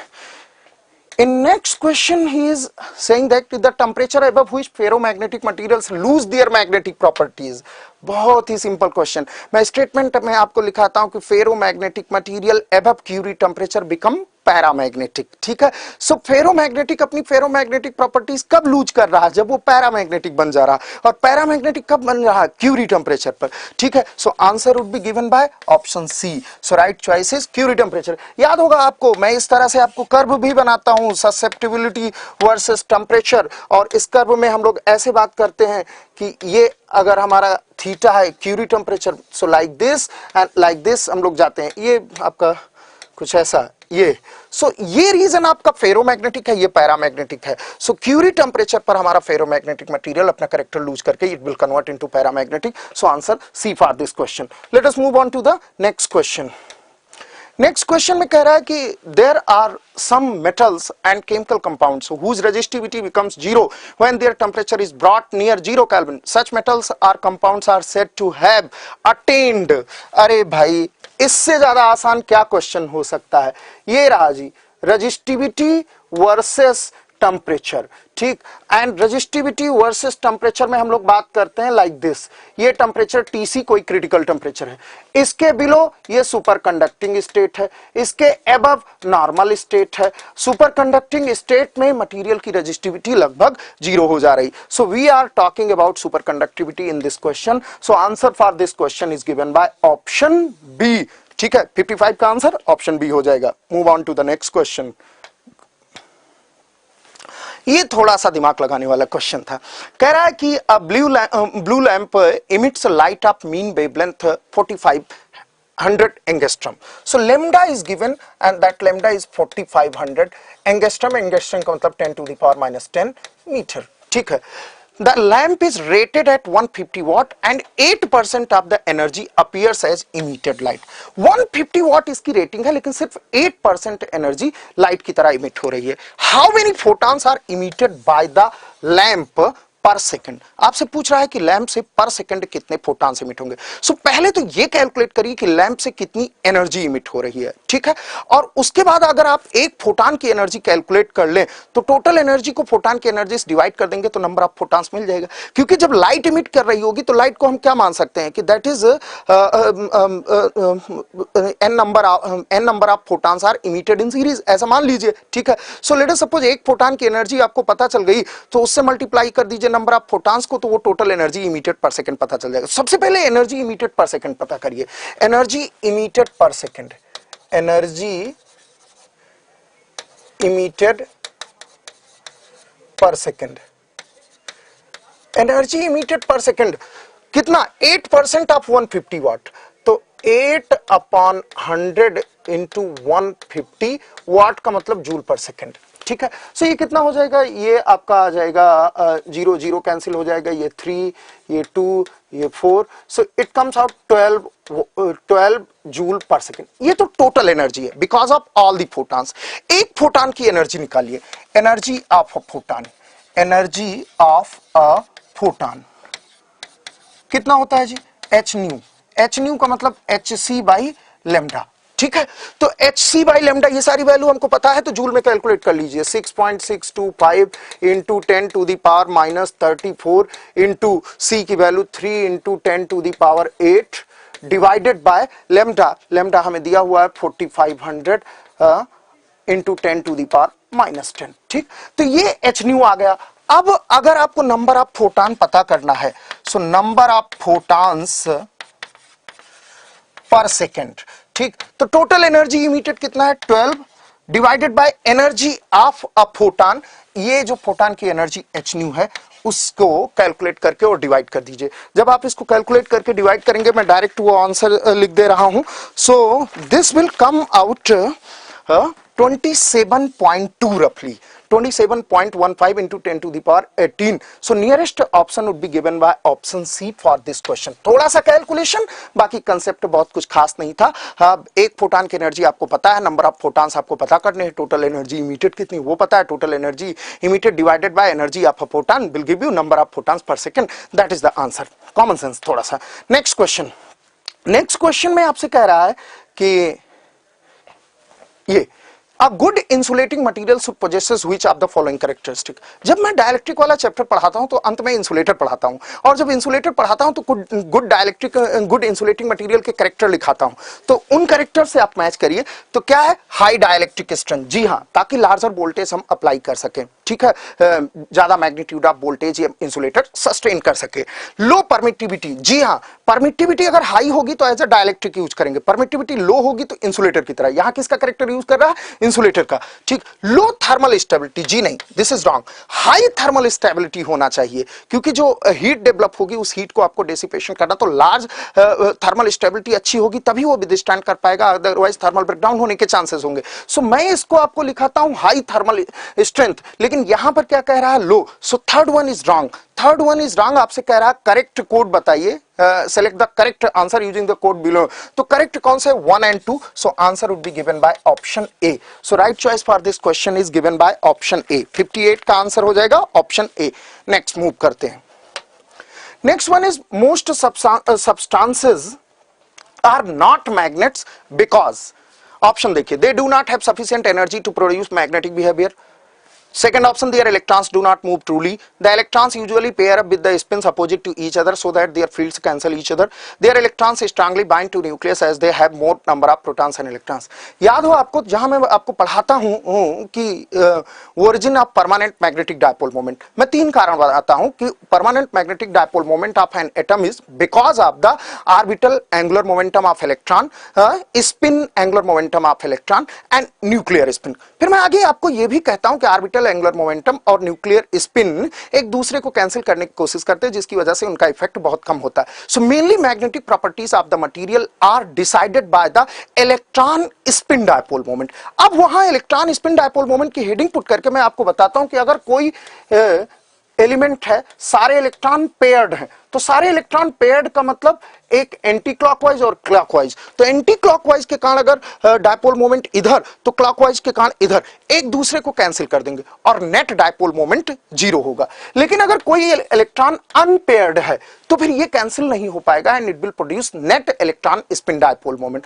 तो अगर अनपेयर्ड इलेक्ट्रॉन होगा तो परमानेंट मैग्नेटिक डायपोल पाया जाएगा, और अगर अनपेयर्ड इलेक्ट्रॉन नहीं है सो ये एक दूसरे को कैंसिल कर देंगे, नेट स्पिन डायपोल मोमेंट 0 होगा और मटेरियल का बिहेवियर नॉन मैग्नेटिक होगा। आपसे यही पूछ रहा है कि most substances are not magnets, यानी नॉन मैग्नेटिक है, उनका मैग्नेटिक बिहेवियर अच्छा नहीं है, वीक मैग्नेटिक बिहेवियर है। वीक मैग्नेटिक, नॉन मैग्नेट्स का मतलब weak magnetic behaviour. True non magnet तो कुछ होता ही नहीं है, नॉन मैग्नेट का मतलब आप समझ के चलें वीक मैग्नेटिक बिहेवियर। अब वीक मैग्नेटिक बिहेवियर इसका मतलब परमानेंट डायपोल्स नहीं है, परमानेंट डायपोल्स नहीं है तो इसका मतलब पेयर्ड इलेक्ट्रॉन है। देख लीजिए ऑप्शन कहां आएगा, the electrons usually pair up with their spins opposite to cancel each other, so that they cancel each other. Answer is C. So correct answer for the question number 59 is given by option C. Next आते हैं. Next question में कह रहा है कि whenever a particle has angular momentum it will contribute to permanent. अभी पिछले question में जो बात कर रहे थे उसी पर अगला क्वेश्चन आ गया, ठीक है. So contribute permanent magnetic dipole moment, which one of the following does not contribute to the angular momentum of electron. तो जहां भी एंगुलर मोशन आप चार्ज होगी that will contribute to a magnetic dipole moment. तो किसी atomic level पर अगर देखें तो electron orbital angular momentum that will contribute, then electron spin angular momentum that will contribute, then nuclear spin that will contribute. So these are the three factors which are contributing to the total magnetic dipole moment of an atom. ध्यान से देखिए, orbital angular momentum, ठीक है, electron spin angular momentum, nuclear spin momentum, यही तीनों आपको लिखा है. कहीं मैंने प्रोटॉन स्पिन एंगुलर मोमेंटम नहीं लिखा है. इसका मतलब ये फर्जी है. आपसे पूछ रहा है कि इनमें से कौन सा नहीं होता है, ठीक है. तो आपका आंसर क्या हो जाएगा नॉट के लिए? नॉट के लिए आपका आंसर हो जाएगा proton, b. So your answer would be b, क्योंकि बाकी के तीनों सही है. So they can not be answer. Correct कौन सा आंसर होगा इसमें? बी. प्रोटॉन एंगुलर मोमेंटम नाम की कोई चीज नहीं होती है, ठीक है. नेक्स्ट आते हैं. नेक्स्ट क्वेश्चन में कह रहा है कि ये लास्ट क्वेश्चन है इस सब्जेक्ट का, असर्शन रीजन का क्वेश्चन है. Aluminium oxidises quickly in normal atmospheric conditions and acquires a thin film of oxide Al2O3. जी हाँ, बिल्कुल सही है. एल्युमिनियम को अगर एटमॉस्फेयर में रखो तो वो एटमॉस्फेयर की ऑक्सीजन के साथ रिएक्ट करके एक थिन लेयर ऑफ Al2O3 बना लेता है. सो ये पूरी तरह से सही लाइन है, ठीक. उसके बाद कह रहा है the high melting point of aluminium oxide coating and rapidly. अब देखो, जब Al2O3 बन गया तो Al2O3 एक सेरेमिक मटेरियल है और मैंने आपको पढ़ाया हुआ है कि इसका मेल्टिंग पॉइंट बहुत हाई होता है. कहीं एक जगह मैं सेरेमिक पढ़ाते वक्त तो बोलता हूं कि एक क्रूसिबल बनाने के काम में भी आता है, ठीक है. तो क्रूसिबल का मतलब है कि वो बर्तन जिसमें हम मॉल्टन मेटल को रखेंगे तो ऑब्वियसली इसका मेल्टिंग टेम्परेचर बहुत हाई होगा, तभी क्रूसिबल बनाने के लिए काम कर रहे हैं. तो it is having very high melting point. 2000 degree centigrade से ऊपर होता है इसका मेल्टिंग पॉइंट, ठीक. तो the high melting point of aluminum oxide coating and the rapidity with which a freely exposed aluminum surface becomes oxidized makes soldering difficult through conventional means. जी हाँ, क्योंकि oxide वैसे भी ब्रिटल मटेरियल है और जल्दी से रैपिड ऑक्सीडेशन हो रहा है, हाई मेल्टिंग पॉइंट है. सोल्डरिंग करने के लिए आपको टेम्परेचर बढ़ाओगे तो बहुत हाई टेम्परेचर बढ़ाना पड़ेगा, then you can it would be possible to do soldering. So ये भी एकदम सही है, लेकिन ये कहीं भी इसका एक्सप्लेनेशन नहीं है. दोनों इंडिपेंडेंटली ट्रू है. This statement is not the explanation of this statement. So answer इसके लिए लेकर के जाएंगे बी. ये एक प्रोसेस है जो ऑक्सीडेशन करा रही है और उस ऑक्सीडेशन की वजह से ये हो रहा है, ना कि इसकी वजह से ऑक्सीडेशन हो रहा है. अगर इसकी वजह से ऑक्सीडेशन हो रहा होता तब तो हम कहते कि आंसर ये है, बट इसकी वजह से ऑक्सीडेशन नहीं हो रहा. ऑक्सीडेशन हो रहा है एनवायरमेंट की ऑक्सीजन से रिएक्शन करके, और ऑक्सीडेशन होने की वजह से सोल्डरिंग डिफिकल्ट हो रही है. So this two are true, but reason is not the correct explanation of assertion. So I will go with option B. So these were the questions from electrical material science. अच्छे question थे, sufficient number of questions थे और बहुत easy question थे. आप सभी ने किया होगा, आपने एंजॉय किया होगा, आपके नोट्स में ये सारी चीजें डिस्कस थी. मोस्ट ऑफ द चीजें आप आसानी से कर लिए होंगे. तो जीएस मटेरियल साइंस ने जितना आपको डिसपॉइंट किया होगा, टेक्निकल मटेरियल साइंस ने उतना ही आपको खुश किया होगा. जीएस में ऐसे ही अनप्रेडिक्टेबल पेपर आता है, उसके लिए ना मैं कुछ कर सकता हूं ना आप कुछ कर सकते हैं. Best of luck for all the future endeavours. Thank you.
Okay guys, now the subject engineering mathematics and myself Sagar Sonkar and with colleague Puneet Sharma. चलो हम लोग डिस्कस करेंगे मैथमेटिक्स यार। दो फर्स्ट क्वेश्चन जो पूछा हुआ है यार, it's a very simple question यार। बेसिकली हमसे पूछा हुआ है, इस पे लैम्डा का वैल्यू क्या दिया हुआ है यार 2। हमें पूछा है probability of x greater than 2, तो ये क्या हो जाएगा, रिवर्स कर लेते हैं यार। It is 1 minus x less than equal to 2, तो p 0 निकाल लेंगे, p for x equal to 1 निकाल लेंगे, p for x equal to 2 निकाल लेंगे यार। तो यहाँ पे इसका वैल्यू आता है यार हमारे पास कितना, 1, यहाँ आ जाएगा 2 और यहाँ आ जाएगा 2, कितना हो जाएगा यार 5। तो basically 1 minus 5 e to the power 2। So answer is option C, simple. This is the probability based question. बेटा ये अच्छा क्वेश्चन रहा है, इसमें परमुटेशन कॉम्बिनेशन जैसा कुछ हमें बनाना रहा होगा। क्वेश्चन आपको याद होगा, इसमें जो ब्रेक डाउन की कंडीशन प्रोबेबिलिटी आपको दी हुई है, बीपी आपको प्रोबेबिलिटी दी हुई है किस चीज की, कि जब कॉल नहीं जा पाती है। एग्जैक्टली। फिर कह रहे हैं कि प्रोबेबिलिटी कॉल चली जाए, इस बात की प्रोबेबिलिटी बताइए, और 5 विलेजेस हैं ABCD। देखिए इसके सोल्यूशन में आपने ये चार्ट सामने बना रखा है। देखो इसमें हम निगेशन से करेंगे क्वेश्चन को। निगेशन मतलब आप रिवर्स ऑर्डर में क्वेश्चन कर लीजिए कि कब कब कौन नहीं जा पा रही है, फिर 1 माइनस वो वाला केस ले लेंगे तो आंसर आ जाएगा। तो यहाँ देखो केस बना रखा है, A से B कॉल नहीं जानी चाहिए, AB बार, A से C नहीं जानी चाहिए, AC बार। एक पॉसिबिलिटी है। अगली पॉसिबिलिटी है AB नहीं जानी चाहिए लेकिन AC जा सकती है, लेकिन फिर बेटा C भी नहीं जानी चाहिए वरना कॉल बन जाएगी। हम किसकी निकालना चाह रहे हैं कि कॉल ना जाए, तो इसलिए CB बार लिखा है। पर एक पॉसिबिलिटी है कि A से C जाए, C से D जाए, पर D से E ना जाए, तो सॉरी D से B ना जाए। तो देखो CD लिखा है पर D भी बार लिख दिया। यहाँ बार का मतलब है कि कॉल ना जाए, उसकी प्रोबेबिलिटी P दी है, और जो बार नहीं लिखा है उसके हम 1 माइनस P लिख देंगे। क्वेश्चन में इन्फॉर्मेशन ऐसी है। और एक लास्ट केस और है कि AB बार तो है ही, देखो AC भी ना जाए, CB भी ना जाए, तो वो केस ये लिखा हुआ बेटा साथ में, ठीक है। तो ओवरऑल ये जो कंडीशन बन गई, AB बार, AC और फिर लिखा है CB बार, और CD बार भी ना जाए, अदरवाइज इस रास्ते से भी आ सकता था। इन सब की प्रोबेबिलिटीज आप ये फिलअप करोगे तो आपको इस तरह के एक एक्सप्रेशन मिल जाएगा। और आपने रिवर्स ऑर्डर में निकाली है तो 1 माइनस आंसर आ जाएगा। तो देखो 1 माइनस आंसर है। I think option number A इसका आंसर था सागर साहब। एग्जैक्टली। ये एक अच्छा क्वेश्चन था। ये बेसिकली इस पे रिवर्स अप्रोच लगाना है आपको, ढूंढ लेना कहां से पास से नहीं जा पाएगा। नेक्स्ट क्वेश्चन यार, it's basically question of regression correlation. और देखो इसमें यार सोल्यूशन में निकाला गया है, हमें निकालना है y equal to ax plus b। हमने पूरा इक्वेशन सॉल्व किया हुआ है और देखो इसका बहुत सिंपल है यार, इसके आंसर हमने सॉल्व किए हुए हैं। The answer is basically option D. देखो जरा सा इसमें ऑप्शन डी क्या दिया हुआ है, and this is the final answer. आप चेक कर लीजिएगा इसमें। और ये रिग्रेशन कोरिलेशन का बहुत ही सिंपल क्वेश्चन है यार, ठीक है। नॉर्मल इक्वेशन सॉल्व करना है, summation x summation y summation x square निकाला गया, समेशन x y निकाला गया, और सब इक्वेशन पुट कर दो, आंसर है। So next, this is the question based on again probability based question बेटा। 50 बॉल्स है, 4 रेड है और कितनी ब्लैक है इसमें, 10 और 40 के है, रेड है और 40 ब्लैक है। और आपसे कहना है कि what is the probability of selecting 1 red and 1 black ball. अच्छा 1 बाई 1 सक्सेसिवली निकाला जा रहा है, तो इसका मतलब 1 बाई 1 हुआ। वैसे तो ये हाइपर ज्योमेट्रिक डिस्ट्रीब्यूशन से निकाला गया, पर आप इसे ऐसे भी कर सकते थे, 10 बाई 50 इंटू 40 में से आप एक निकाल लीजिए ब्लैक बॉल, वो क्या होगा 49। सर इसको मल्टीप्लाई करेंगे तो इसका आंसर आपका मैच कर जाएगा। वो आंसर इसको 2 से, हाँ 2 से, क्योंकि देखो क्या है ना कि इसमें हमें रेड, देखो ऑर्डर नहीं दिया हुआ है, we can have red black और we can have black red. So इसको 2 से मल्टीप्लाई कर दीजिए, ये आंसर 60 या फिर सीधे सीधे ये ले लो डिनोमिनेटर 50c2, तो द आंसर इज डिस्ट्रीब्यूशन लगाओ या केस बना के कर लो, सिंपल क्वेश्चन है सर। नेक्स्ट क्वेश्चन यार रैंडम वेरिएबल का क्वेश्चन है यार। बेसिकली हमसे क्या पूछा है, e ऑफ y पूछा हुआ है, क्या हो जाएगा ये y into e of, basically expectation की बात कर रहा है यार, इसकी प्रोबेबिलिटी p ऑफ y कर दो। तो देखो क्या है यार, this into this, this into this, this into this, this into this plus this into this, सबको ऐड कर दो, आंसर है। The answer is 5.86। The option C is correct.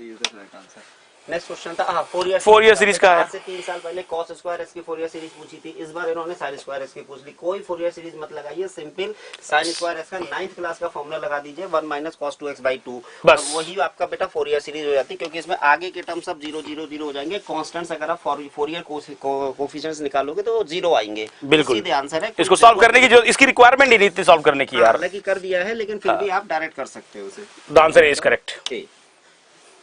General solution बेटा ये पार्शियल डिफरेंशियल इक्वेशन का question है। आपको हम सब लोग बताते हैं कि जब भी पार्शियल का क्वेश्चन है तो ऑप्शंस एलिमिनेशन टेक्निक से क्रॉस चेक करो। आप क्या करो, ये जो ऑप्शन डी दिया हो, वैसे तो 1 बाई 1 सारे ऑप्शन चेक करेंगे बेटा, इसको x के रिस्पेक्ट में पार्शियली डिफरेंशिएट, y के रिस्पेक्ट में पार्शियली डिफरेंशिएट करके ये वैल्यूज यहाँ पर रख करके देखिए, ये 0 = 0 आ जाएगा, मतलब equation is satisfying only for option D, not for remaining option. So answer is D is correct. D answer option elimination technique से आप कर सकते हो, सबसे इजी वे यही होता है partial differential equation. Next question deal करिए सर। नेक्स्ट आइए सर। हाँ देखिए लिबनीज रूल का क्वेश्चन है बेटा, एक्चुअल में एफ एक्स दिया है, they are asking for d f by d x, तो इसमें आप लिबनीज रूल लगा देंगे, Leibniz rule of differentiation under the sign of integration इस हेडिंग के साथ हम लोग दिखाते थे। तो उसमें क्या होता है अपर लिमिट और फिर इस अपर लिमिट को टी की जगह रिप्लेस कर देते थे। तो बेटा ये एफ एक्स एक्स आ जाएगा, देखो अपर लिमिट यहाँ पे रख दोगे तो अपर लिमिट 1 और फिर सॉरी अंडू ये रहा, और ये आ जाएगा F x comma x minus lower limit का डेरिवेटिव 0, और बेटा एक चीज और होती है इंटीग्रेशन 0 टू एक्स, और ये जो पार्शियल डेरिवेटिव के फॉर्म में अंदर चली जाती है चीज एफ ऑफ एक्स और डी टी। तो कुल मिला के ये आंसर है f x x plus this one. तो आंसर इसका हमको लग रहा है देखो एफ एक्स एक्स प्लस ये पार्शियल डेरिवेटिव हुआ, option number B is the right answer. Correct answer, very nice sir. Sir करिए नेक्स्ट क्वेश्चन, चलो हम तो दोनों ही लोग डिस्कस कर लेते हैं। It's question of Jacobian basically, Jacobian का क्वेश्चन है, इसमें ना जाई ईटा और फाई का एक्स वाई जेड के रिस्पेक्ट में जैकोबियन आपको दिया हुआ है, वो दिया हुआ ऐसा, और जबकि हमको बेटा यहाँ पे जो क्वेश्चन है वो dx dy dz को आपको चेंज करना है नए ट्रांसफॉर्मेशन सिस्टम में, तो आपको इसका इनवर्स जैकोबियन लेना पड़ जाएगा, क्योंकि ये एक्स वाई जेड सिस्टम आपको जाई ईटा और फाई में ले जाना है, और इस तरह से जैकोबियन दिया है, तो इसका रिवर्स ऑर्डर का जो जैकोबियन होगा मतलब xi square minus n square power 1, और बेटा जाई और ईटा की वैल्यू जब आप यहाँ से रिप्लेस करोगे तो जैकोबियन आपको शायद ये सॉल्व भी था क्वेश्चन, हाँ देखो ये सॉल्व भी था, तो उसकी वैल्यू u भी आ जाएगी, और वही ट्रिपल इंटीग्रेशन के फॉर्मूले से जब आपने इस पूरे क्वेश्चन को with the help of Jacobian concept shift कर रहे हो तो ये जाई ईटा और फाई में क्वेश्चन बन जाएगा, और लिमिट क्वेश्चन में गिवन है, और वो भी कैसा है एक्सप्लिसिट फॉर्म में क्वेश्चन है, तो इंटीग्रेट करते जाइए आपका आंसर 16 पाई बाई 3 ये आता है। इसमें थोड़ा कैलकुलेशन थोड़ा सा इसको, हाँ this is the only question जिसमें आप बोल सकते हैं कि कैलकुलेशन थोड़ा सा, बाकी तो ज्यादा नहीं था ऐसा। आगे नेक्स्ट क्वेश्चन देखो यार, इस क्वेश्चन में पूरा सोल्यूशन पूरा आपको लिए बनाया हुआ है, क्या लिखा हुआ है यार, देखो यार सब पूरा हमें फाइनली कंडीशन क्या लग रहा है बी स्क्वायर माइनस 4ac का कंडीशन, और देखो b square minus 4ac greater than equal to 0 लगाते हैं और पूरा इसको सॉल्व किया गया है, देखिए आप, this is the final answer for this question. Sir this is for no solution and this is for one solution two solution, तो आप ओवरऑल इसका आंसर सर बता भी दीजिए कौन सा आंसर था इसका, ये देखिए ए, देखो आंसर ए था ये वाला। Let's move on to the next question. One more page, sir. One more thing. No, next question. It is a question of exact form. Del M by del Y निकालिए, del N by del X निकालिए, दोनों compare करिए। अच्छा इसमें थोड़ा सा sir correction है, I think correction है, देखो यहाँ पे -2 आएगा, बीटा का वैल्यू -2 एंड अल्फा का वैल्यू -1, बीटा का वैल्यू -2 अल्फा का वैल्यू -1, आंसर सही है, यहाँ पे टाइपो एरर है, typing error. Just it's a very simple question, आप एम निकालो, एन लो और उसका del M by del Y निकालो, del N by del X निकालो, दोनों कंपेयर कर दो, आंसर है। अच्छा सर यूपीएससी वाले कुछ क्वेश्चन परेशान करते हैं पर कुछ क्वेश्चन में खुद ऐसे देते हैं, मतलब इससे इजी क्वेश्चन आ ही नहीं सकता था। अब वही जैकोबियन क्वेश्चन है सर, उसमें 2 मिनट लग जाएगा सॉल्व करने में। यहाँ का उन्होंने आगे देखिए, इससे आसान क्वेश्चन क्या लेंगे आप, बताइए सर। सिंपल क्वेश्चन है, देखो इसमें हमसे क्या पूछा गया है, देखो बी इज ऑर्थोगोनल दिया हुआ है, उसके ऑर्थोगोनल की प्रॉपर्टी लगा लो। जब हमने क्या किया है, ये कंडीशन लिखा हुआ है, इसमें हमने प्री मल्टीप्लाई किया जब बी से, तो यहाँ क्या आया है बी इंटू बी ट्रांसपोज, क्या हो जाएगा इसका वैल्यू आई, क्यों आई हो जाएगा क्योंकि ऑर्थोगोनल मैट्रिक्स है, तो बस वो प्रॉपर्टी लगा दो यार, क्वेश्चन खत्म हो जाता है, आता है finally A transpose equal to minus A. चालाकी करें, स्क्यू सिमेट्रिक को इन्होंने एंटी सिमेट्रिक लिखा हुआ है, कभी परेशान करते, तो बेसिकली आंसर है स्क्यू सिमेट्रिक, घबराना नहीं, स्क्यू सिमेट्रिक का मतलब क्या हुआ anti symmetric, answer is option B. I think question खत्म, this is the all solution for engineering mathematics यार। तो हम दोनों की तरफ से बेटा बेस्ट ऑफ लक, उम्मीद करते हैं आपका पेपर अच्छा हुआ। Thank you okay.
Yeah, okay. Good evening, students. Yeah, so welcome to measurements. So again, same number of questions are repeated in IES, you know very well. So measurements is most important in IES. Again 12 questions came, right? So without measurement you cannot become IES officer, you know, right? Let us see the first question. Yeah, what they given, tell me. Yeah, just read the question. Consider a parallel circuit having, there are branches. Current in first branch, how much given? 50 plus or minus 2 amperes. Second branch, how much? 100 plus or minus 3 amperes. Very good. Current in third branch, 200 plus or minus 5 amperes. Okay. What is the value of the total current, assuming that errors are given in the form of standard deviations? Very good. I think we have solved so many questions. Yes or no? So errors are given in the form of standard deviations. So what are the given things? Just you write it. Given that I1 is equal to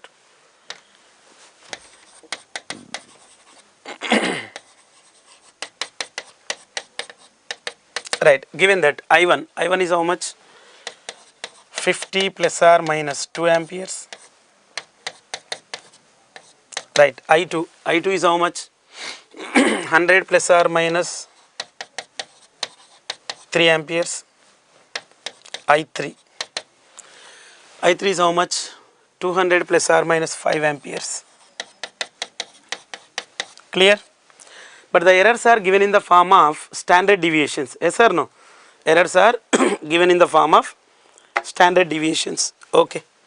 So these are sigma 1, sigma 2, sigma 3. In a parallel branch, 3 parallel branches are there. In a 3 parallel branches, what is the total current? The total current I is equal to, what you can write? I1 plus I2 plus I3. Yes or no?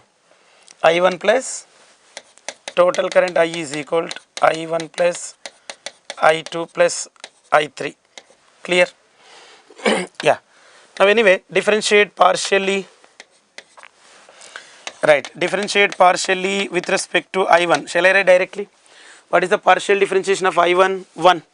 With respect to I1. Other two are constants, stated as constant. 1 plus 0 plus 0. So del I by del I1 value is 1. Similarly, differentiate partially with respect to I2. Again 1 only. 0 plus 1 plus 0. 1. Again differentiation with respect to I3. Del I by del I3. What is del I by del I3? Again 1. You got the partial differentiation terms. You know the standard deviations in 3 branches of currents. So that can we calculate total current? So what is sigma resultant? So tell me. Sigma resultant equal to square root of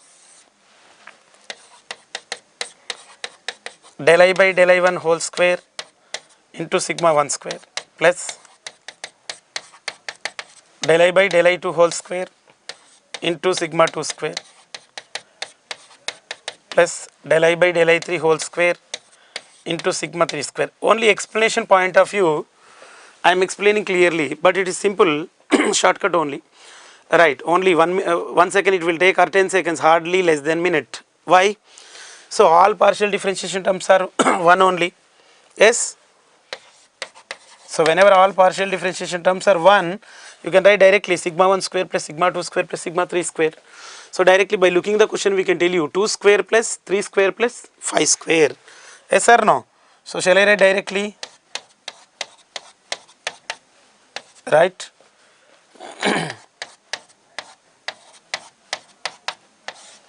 Again 5 square. All partial differentiation terms are 1 only. So that is the reason just we can write like this. 4 plus 9 plus 25. 4 plus 9, 13 plus 25, how much? Square root of 38. I think approximately 6.66. Right, 6.16. You check this calculation part. 6.16. Okay. What is the total current? Tell me.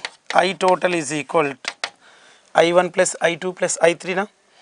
How much I1 plus I2 plus I3 values, just you calculate, add it, I think 350 by 50 plus 100 plus 200, nominal values directly added na, right, 350 plus or minus 6.16, this is the sigma resultant, okay, this is your sigma resultant.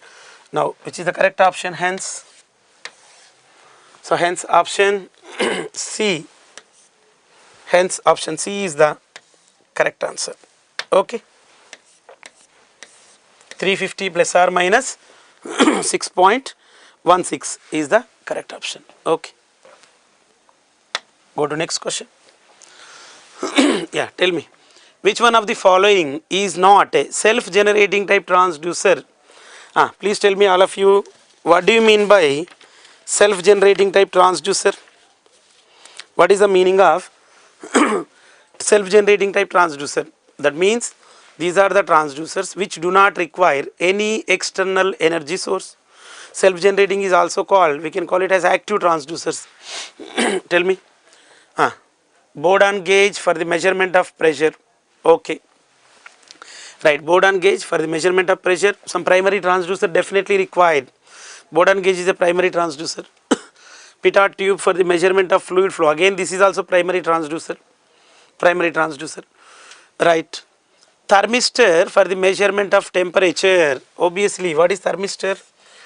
Thermistor, it requires an external energy source, some external battery is required. We studied in the regular class, just you refer it, okay. Thermistor is a secondary transducer. What are the active transducers? Right, thermocouple is an active, we don't require any external energy source. Photovoltaic cell, again active, photovoltaic cell which can convert light energy into electrical, light energy into electrical, right. So available option, obviously thermistor is secondary, we know very well, no need to discuss more, okay. The approximate range of a gauge factor of semiconductor, we know very well, what is gauge factor? Gauge factor is defined as the ratio of, it is defined as the ratio of per unit change in resistance to the applied strain, right. Usually gauge factor, how it is defined? GF is equal to unit change in resistance to the applied strain, usually how is it? The GF value is around 1 to 2 for metals, this GF value 1 to 2 for metals. But what about semiconductors? For semiconductors GF value is very high. GF value for semiconductors very high. How much very high? Around 100 to 200. Understood? For semiconductors GF value is very high. Understood? This is for metals, 1 to 2 for metals, right. Hence option D is the correct answer. Hence option D is the correct answer, okay. Next, the approximate pressure range for ionization gauge. So what is this ionization gauge? Usually Pirani gauge, ionization gauge, McLeod gauge, they are all low pressure measurement devices. They are all used to measure low pressure. What is the low pressure range in general? In general, 10 to the power of minus 3 mm of Hg or 10 to the power of minus 3 tar to 10 to the power of minus 2 tar. Tar is the small value of measurement. So hence option B is the correct answer. It's the typical value. Just you refer it, right. Half wave rectifier type AC voltmeter fed with 20 volts RMS signal, right. We know very well. In half wave rectifier regular class we studied very clearly, we derived also. Usually in half wave rectifier, what we can derive, tell me? No need to write completely. Usually in half wave rectifier, right, VDC is equal to Vm by pi, right. But generally VRMS equal to Vm by root 2. Vm is equal to Vrms or VAC. VAC or Vrms equal to Vm by root 2. Vm is equal to root 2 times of VAC. Yeah, you know this statement. Understood? We know this one. Here, in general, here what you can write it? Right. In general, what you can write it? Tell me. V average or VDC is equal to VDC or V average is equal to Vm by pi. Vm is equal to what you can write? Root 2 into VAC upon by pi. Root 2 by pi. Simplify somebody. So definitely what you will get 0.45 into VAC.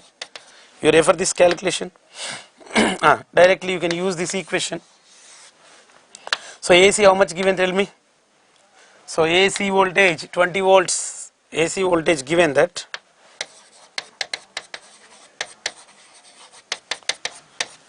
VAC is equal to 20 volts. Okay. So hence VDC is equal to 0.45 into 20 volts. I think it's 9 volts. Direct question. Understanding point of view, I am writing all these statements, but by looking only we can tell you. Understood? So hence, which is the correct option? Option B is the correct answer. Okay. Let's go to next question. Yeah. I don't know. This is one of the good question. So it's a previous mains conventional question also. The conventional question is given. But right, what is this? Tell me. Just read this question. What is the given? Tell me here. A directional moment has a resistance of 100 ohms. Meter resistance Rm is given. Rm meter resistance 100 ohms. Okay. Meter current 2 milliamperes. Meter current is 2 milliamperes is given. Used for construction of multi-range ammeter. This is used for construction of multi-range ammeter. Right. I think it's nothing but R1, R2, R3, R4. They're all shunts, different shunts. Right. You can assume it's like here position A. Position A.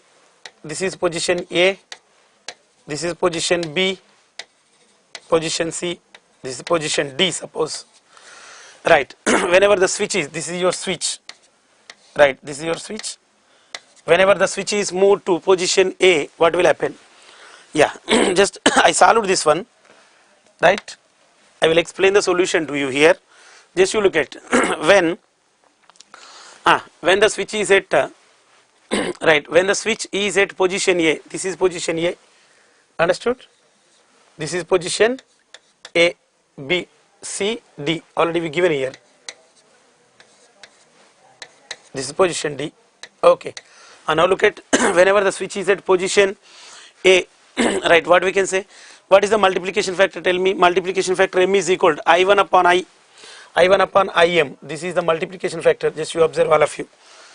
Multiplication factor is equal to I1 upon right. Multiplication factor is equal to I1 upon IM. Right. When the switch is at position A, what is the current? 100 milliamperes. Meter current is how much? Meter current is 2 milliamperes. Yes or no? Meter current is 2 milliamperes. Already I told you. Written. Meter current is 2 milliamperes. Okay. Therefore, can we write like this? Multiplication factor is equal to I1 upon IM. Right. I1 is how much? 100 milliamperes upon 2 milliamperes. How much M1 value? M1 value you got it 100. This is your M1 value. Very simplification. Look at here. Apply. Look at simple voltage divider rule. How is it? Look at RSH1 plus. Look at RSH1 plus, RSH2 plus, RSH3 plus, RSH4. R otherwise not interested. R1 plus, R2 plus, R3 plus, R4. When switch is at position A is equal to Rm by M1 minus 1. This is a regular class procedure. Understood? Now R1 plus R2 plus R3 plus R4 is equal to Rm is 100 upon M value 50, you got it now, 100 by 2, 50, right? So 100 by 49 you will get. This is assume some equation number 1. This is your equation number 1. Clear? R1 plus R2 plus R3 plus R4 value 2.04. Clear? Switch is at position B, suppose. Whenever the switch is at position B, then what happened, tell me, once the switch is at position B, sorry, these things you remove. Yeah, no need to change. This is position B, don't get confused, I changed it here. When switch is at position B, suppose M2 is equal to 1 ampere upon 2 milliamperes, 1000 by 2, 500, this value, okay. Then tell me R1 plus R2 plus R3 is equal R1 plus R2 plus R3 equal Rm plus R4 upon M2 minus 1, Rm plus R4 upon M2 minus 1, okay, right, clear. Then next tell me R1 plus R2 plus R3 equal 100 plus R4 upon 500 minus 1, M value already you know it, M value is 500, 499, this is equation number 2, very good. Now when switch is at position C, here just these values are changed, A, B, C, D, don't get confused, this is D, this is C, this is B. When switch is at position C, this 10 amperes place, when switch is at position C, 10 amperes place, M3 is equal again 10 amperes upon 2 milli, 5000.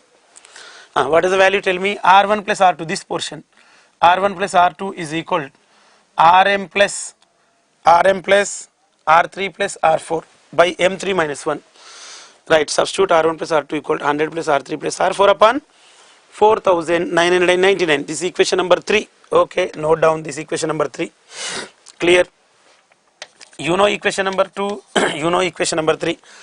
Similarly, switch is at position D. This is the D position. This is the D position.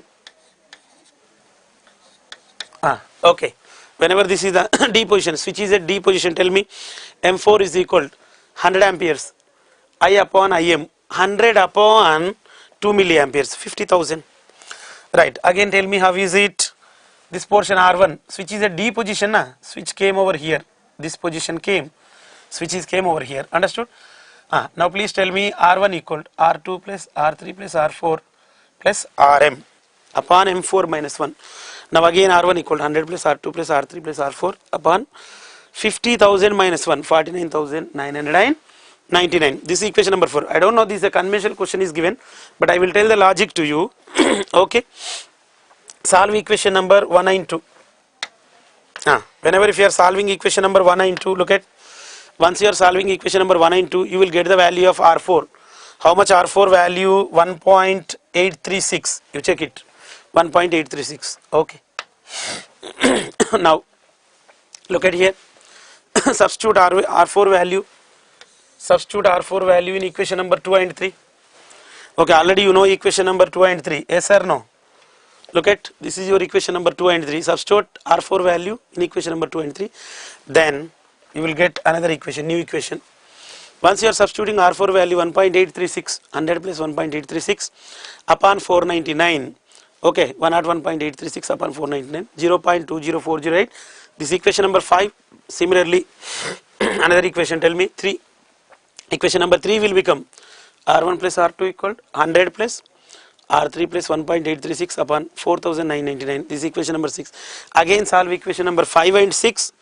After solving equation number 5 and 6, then you will get the value of R3. Okay. Now, in this process you do, but it is not required. But what you are understanding from these two steps, we can conclude that R4 value greater than R3. Look at R4 value is how much here?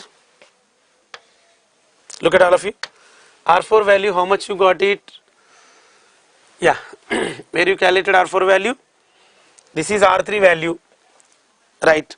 If you are observing both R3 and R4. R4 value 1.836. Okay, very good. R3 value, tell me 0.1836. R4 greater than R3. Automatically R2 greater than R1. Reason for large value of current. Look at here, large value of current. Whenever large value of current, R1 value is lesser. Okay, small value of current. Okay, it's nothing but, can we write like this current RSH resistance is inversely proportional to current only. So just we can do like this, but it's not required. Finally, what is the answer? Tell me which is the correct answer available. After doing the calculation, we can conclude that I think option A is the correct answer. Look at R4 1.836, large value, this R4 value large, then R3 value small, then R3 value again small, then R4 value very small. Understood? So by this way we can conclude, hence option A is the correct answer. No need to solve like this, so we can conclude like this. Okay. Go to the next question.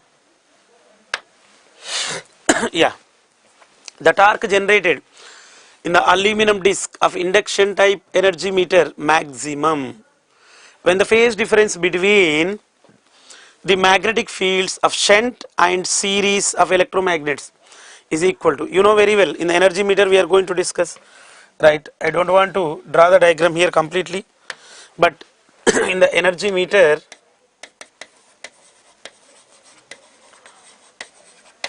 what is the torque equation? Tell me. In the energy meter, the driving torque is equal to a driving torque directly proportional to phi sh phi sc into sine of angle between phi sh and phi sc. Is it correct? When you will get maximum torque? Tell me. Whenever this sine term will become 1, you will get maximum torque. So in order to get maximum torque, the angle between them must be 90 degrees. That is the reason only you are going to do the lag adjustment properly. In energy meter you are going to do the lag adjustment properly. Understood or not? Right. So hence option B is the correct answer. Yeah, a DC galvanometer of 4 ohms resistance. 4 ohms resistance. Yeah, what is the given? Tell me. Given that meter resistance 4 ohms, meter current IM 50 milliamperes. They wants to extend up to how much? 1 ampere. Extended current is how much? Extended current kitna? 1 ampere. They want to extend up to 1 ampere. Yes or no? I think very simple. 0 to 50 milliamperes meter, you want to extend up to 1 amperes. You know everything here. So what is the multiplication factor? Tell me. Multiplication factor is equal to I extension upon IM. What is extended current? 1 ampere. Right. What is the meter current? 50 milliamperes. Right. I think 1000 by 50, 100 by 5. How much M value? Tell me. How much M value? 1000 by 50 is nothing but 20. M value 20. Whenever M value 20, please tell me RSH equal to Rm by M minus 1. Shunt resistance RSH equal to Rm by M minus 1. Yes or no? You know, directly substitute in this expression. Right. Rm, meter resistance Rm 4 ohms upon 20 minus 1. 4 by 19. 4 by 19, do the calculation part. If you have done 0.21052. 0.21052 ohms. Hence, which is the correct option? Tell me. Please look at. Hence, option A is the correct answer. Please check it. Right. Hence, option A is the correct answer. Fine. Look at the next question. Yeah. Which one of the following statements is not correct? Not correct. Which one of the following statement is not correct for electrodynamometer type instrument? Yeah, we know very well. Electrodynamometer type instrument works for both AC and DC. Obviously, I think option C absolutely correct. It can be used for both AC as well as DC. It can be used for both AC as well as DC. Okay, absolutely correct. It can be used for measurement range of currents and voltages up to 10 amperes and 600 volts respectively. Is correct. So his statement. The deflecting torque is inversely proportional to the square of the current. Is it like this? Actually in EDM type instrument, torque directly proportional to I square into dm by d theta. Yes or no? Deflecting torque directly proportional to I square into right dm by d theta. Yes or no? But what they given? Inversely proportional. Is it inversely proportional? No. So this is, I think, wrong statement. I have not studied option D, not required also. Why? It has the same calibration for DC instruments as well as AC instrument. Why? EDM type instrument is also called as transfer instruments. EDM type instruments is also called as transfer instruments. Yes or no? So this is the transfer instrument. So I think option B is the not correct statement. Hence answer option B. Okay.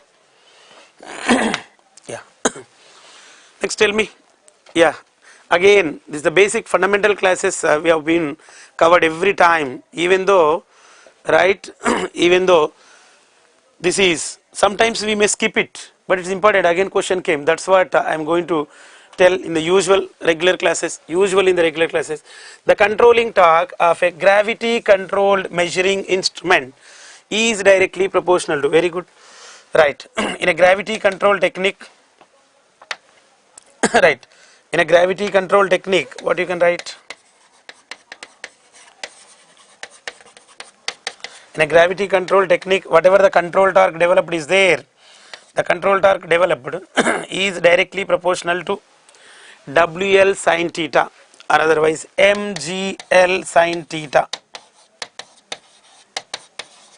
or even mg is nothing but w, the whatever the attached weight, you are going to attach some weight to the moving system. Therefore this is the control torque developed. I am writing this equation directly. So what we can say, tell me? From this equation what you can confirm? From this equation what you can confirm?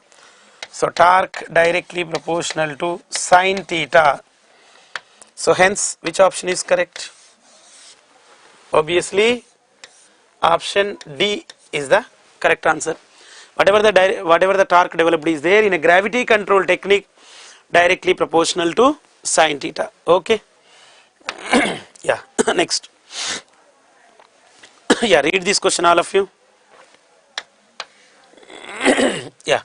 The arms of a 4-arm bridge ABCD supplied with sinusoidal voltage having following values. Having following values. Okay. Now please tell me, arm AB, a resistance of 200 ohms, a resistance of 200 ohms in parallel with capacitance of 1 microfarad. Okay. Arm BC 400 ohms resistance, pure resistance. Arm CD 1000 ohms pure resistance. Arm DA R2 is in series with, yeah, R2 is in series with 2 microfarad capacitance. I think it's nothing but how is it looking? If I am drawing the bridge diagram, whenever if I will draw the bridge diagram, I think it's looking like Wien's bridge. I think it's looking like Wien's bridge. Yes or no? Yeah. Just you observe. It's looking like simple Wien's bridge only. Yeah. Shall I draw the bridge diagram? If I am drawing the bridge diagram, look at please.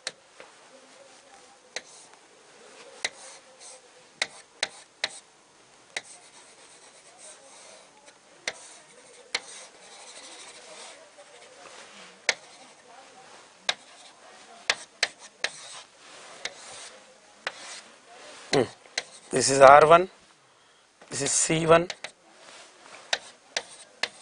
R3. Okay.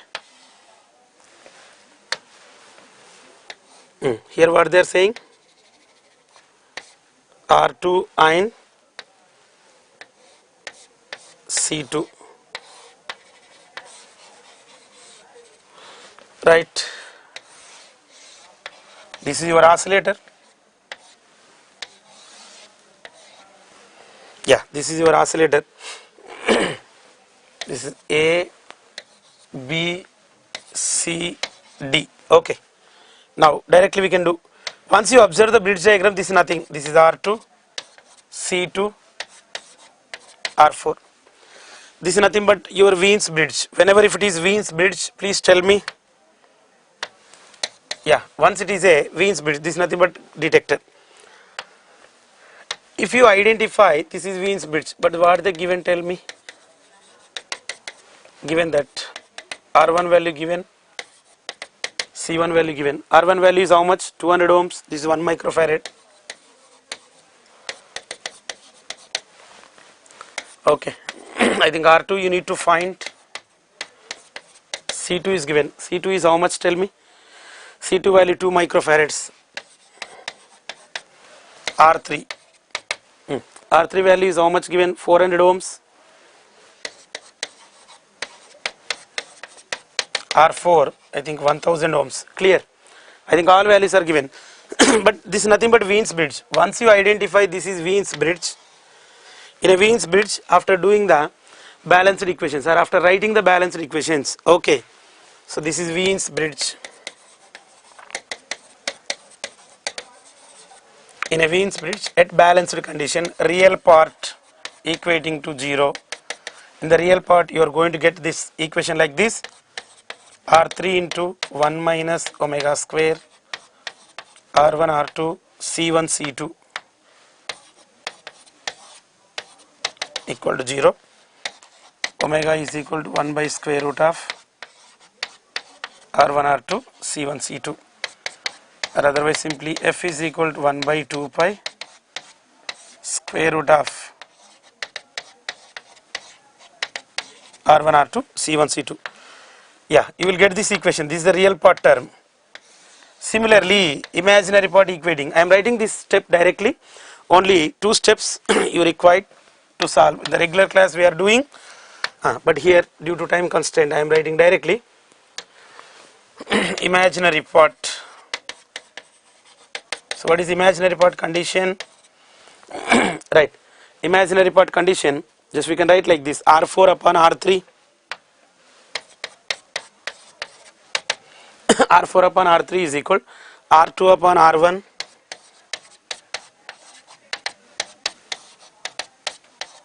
plus C1 upon C2. Right, C1 upon C2. Yeah, is it clear? Now directly you can substitute all these values here. Every value is given to you.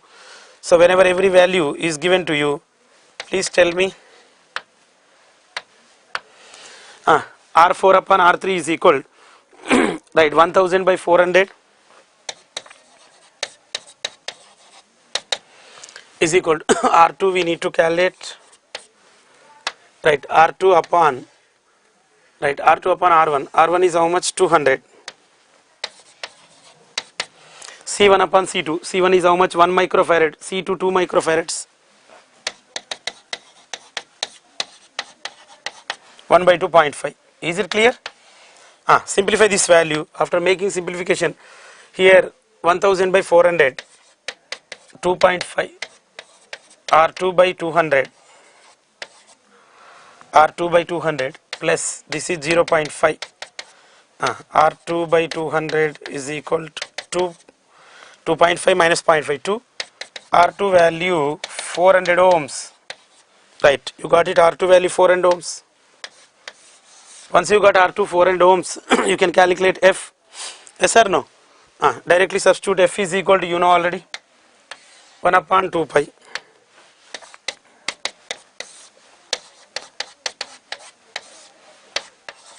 R1 R2 C1 C2. Yeah, directly substitute. Substituting here 2 pi, 1 by 2 pi. Okay.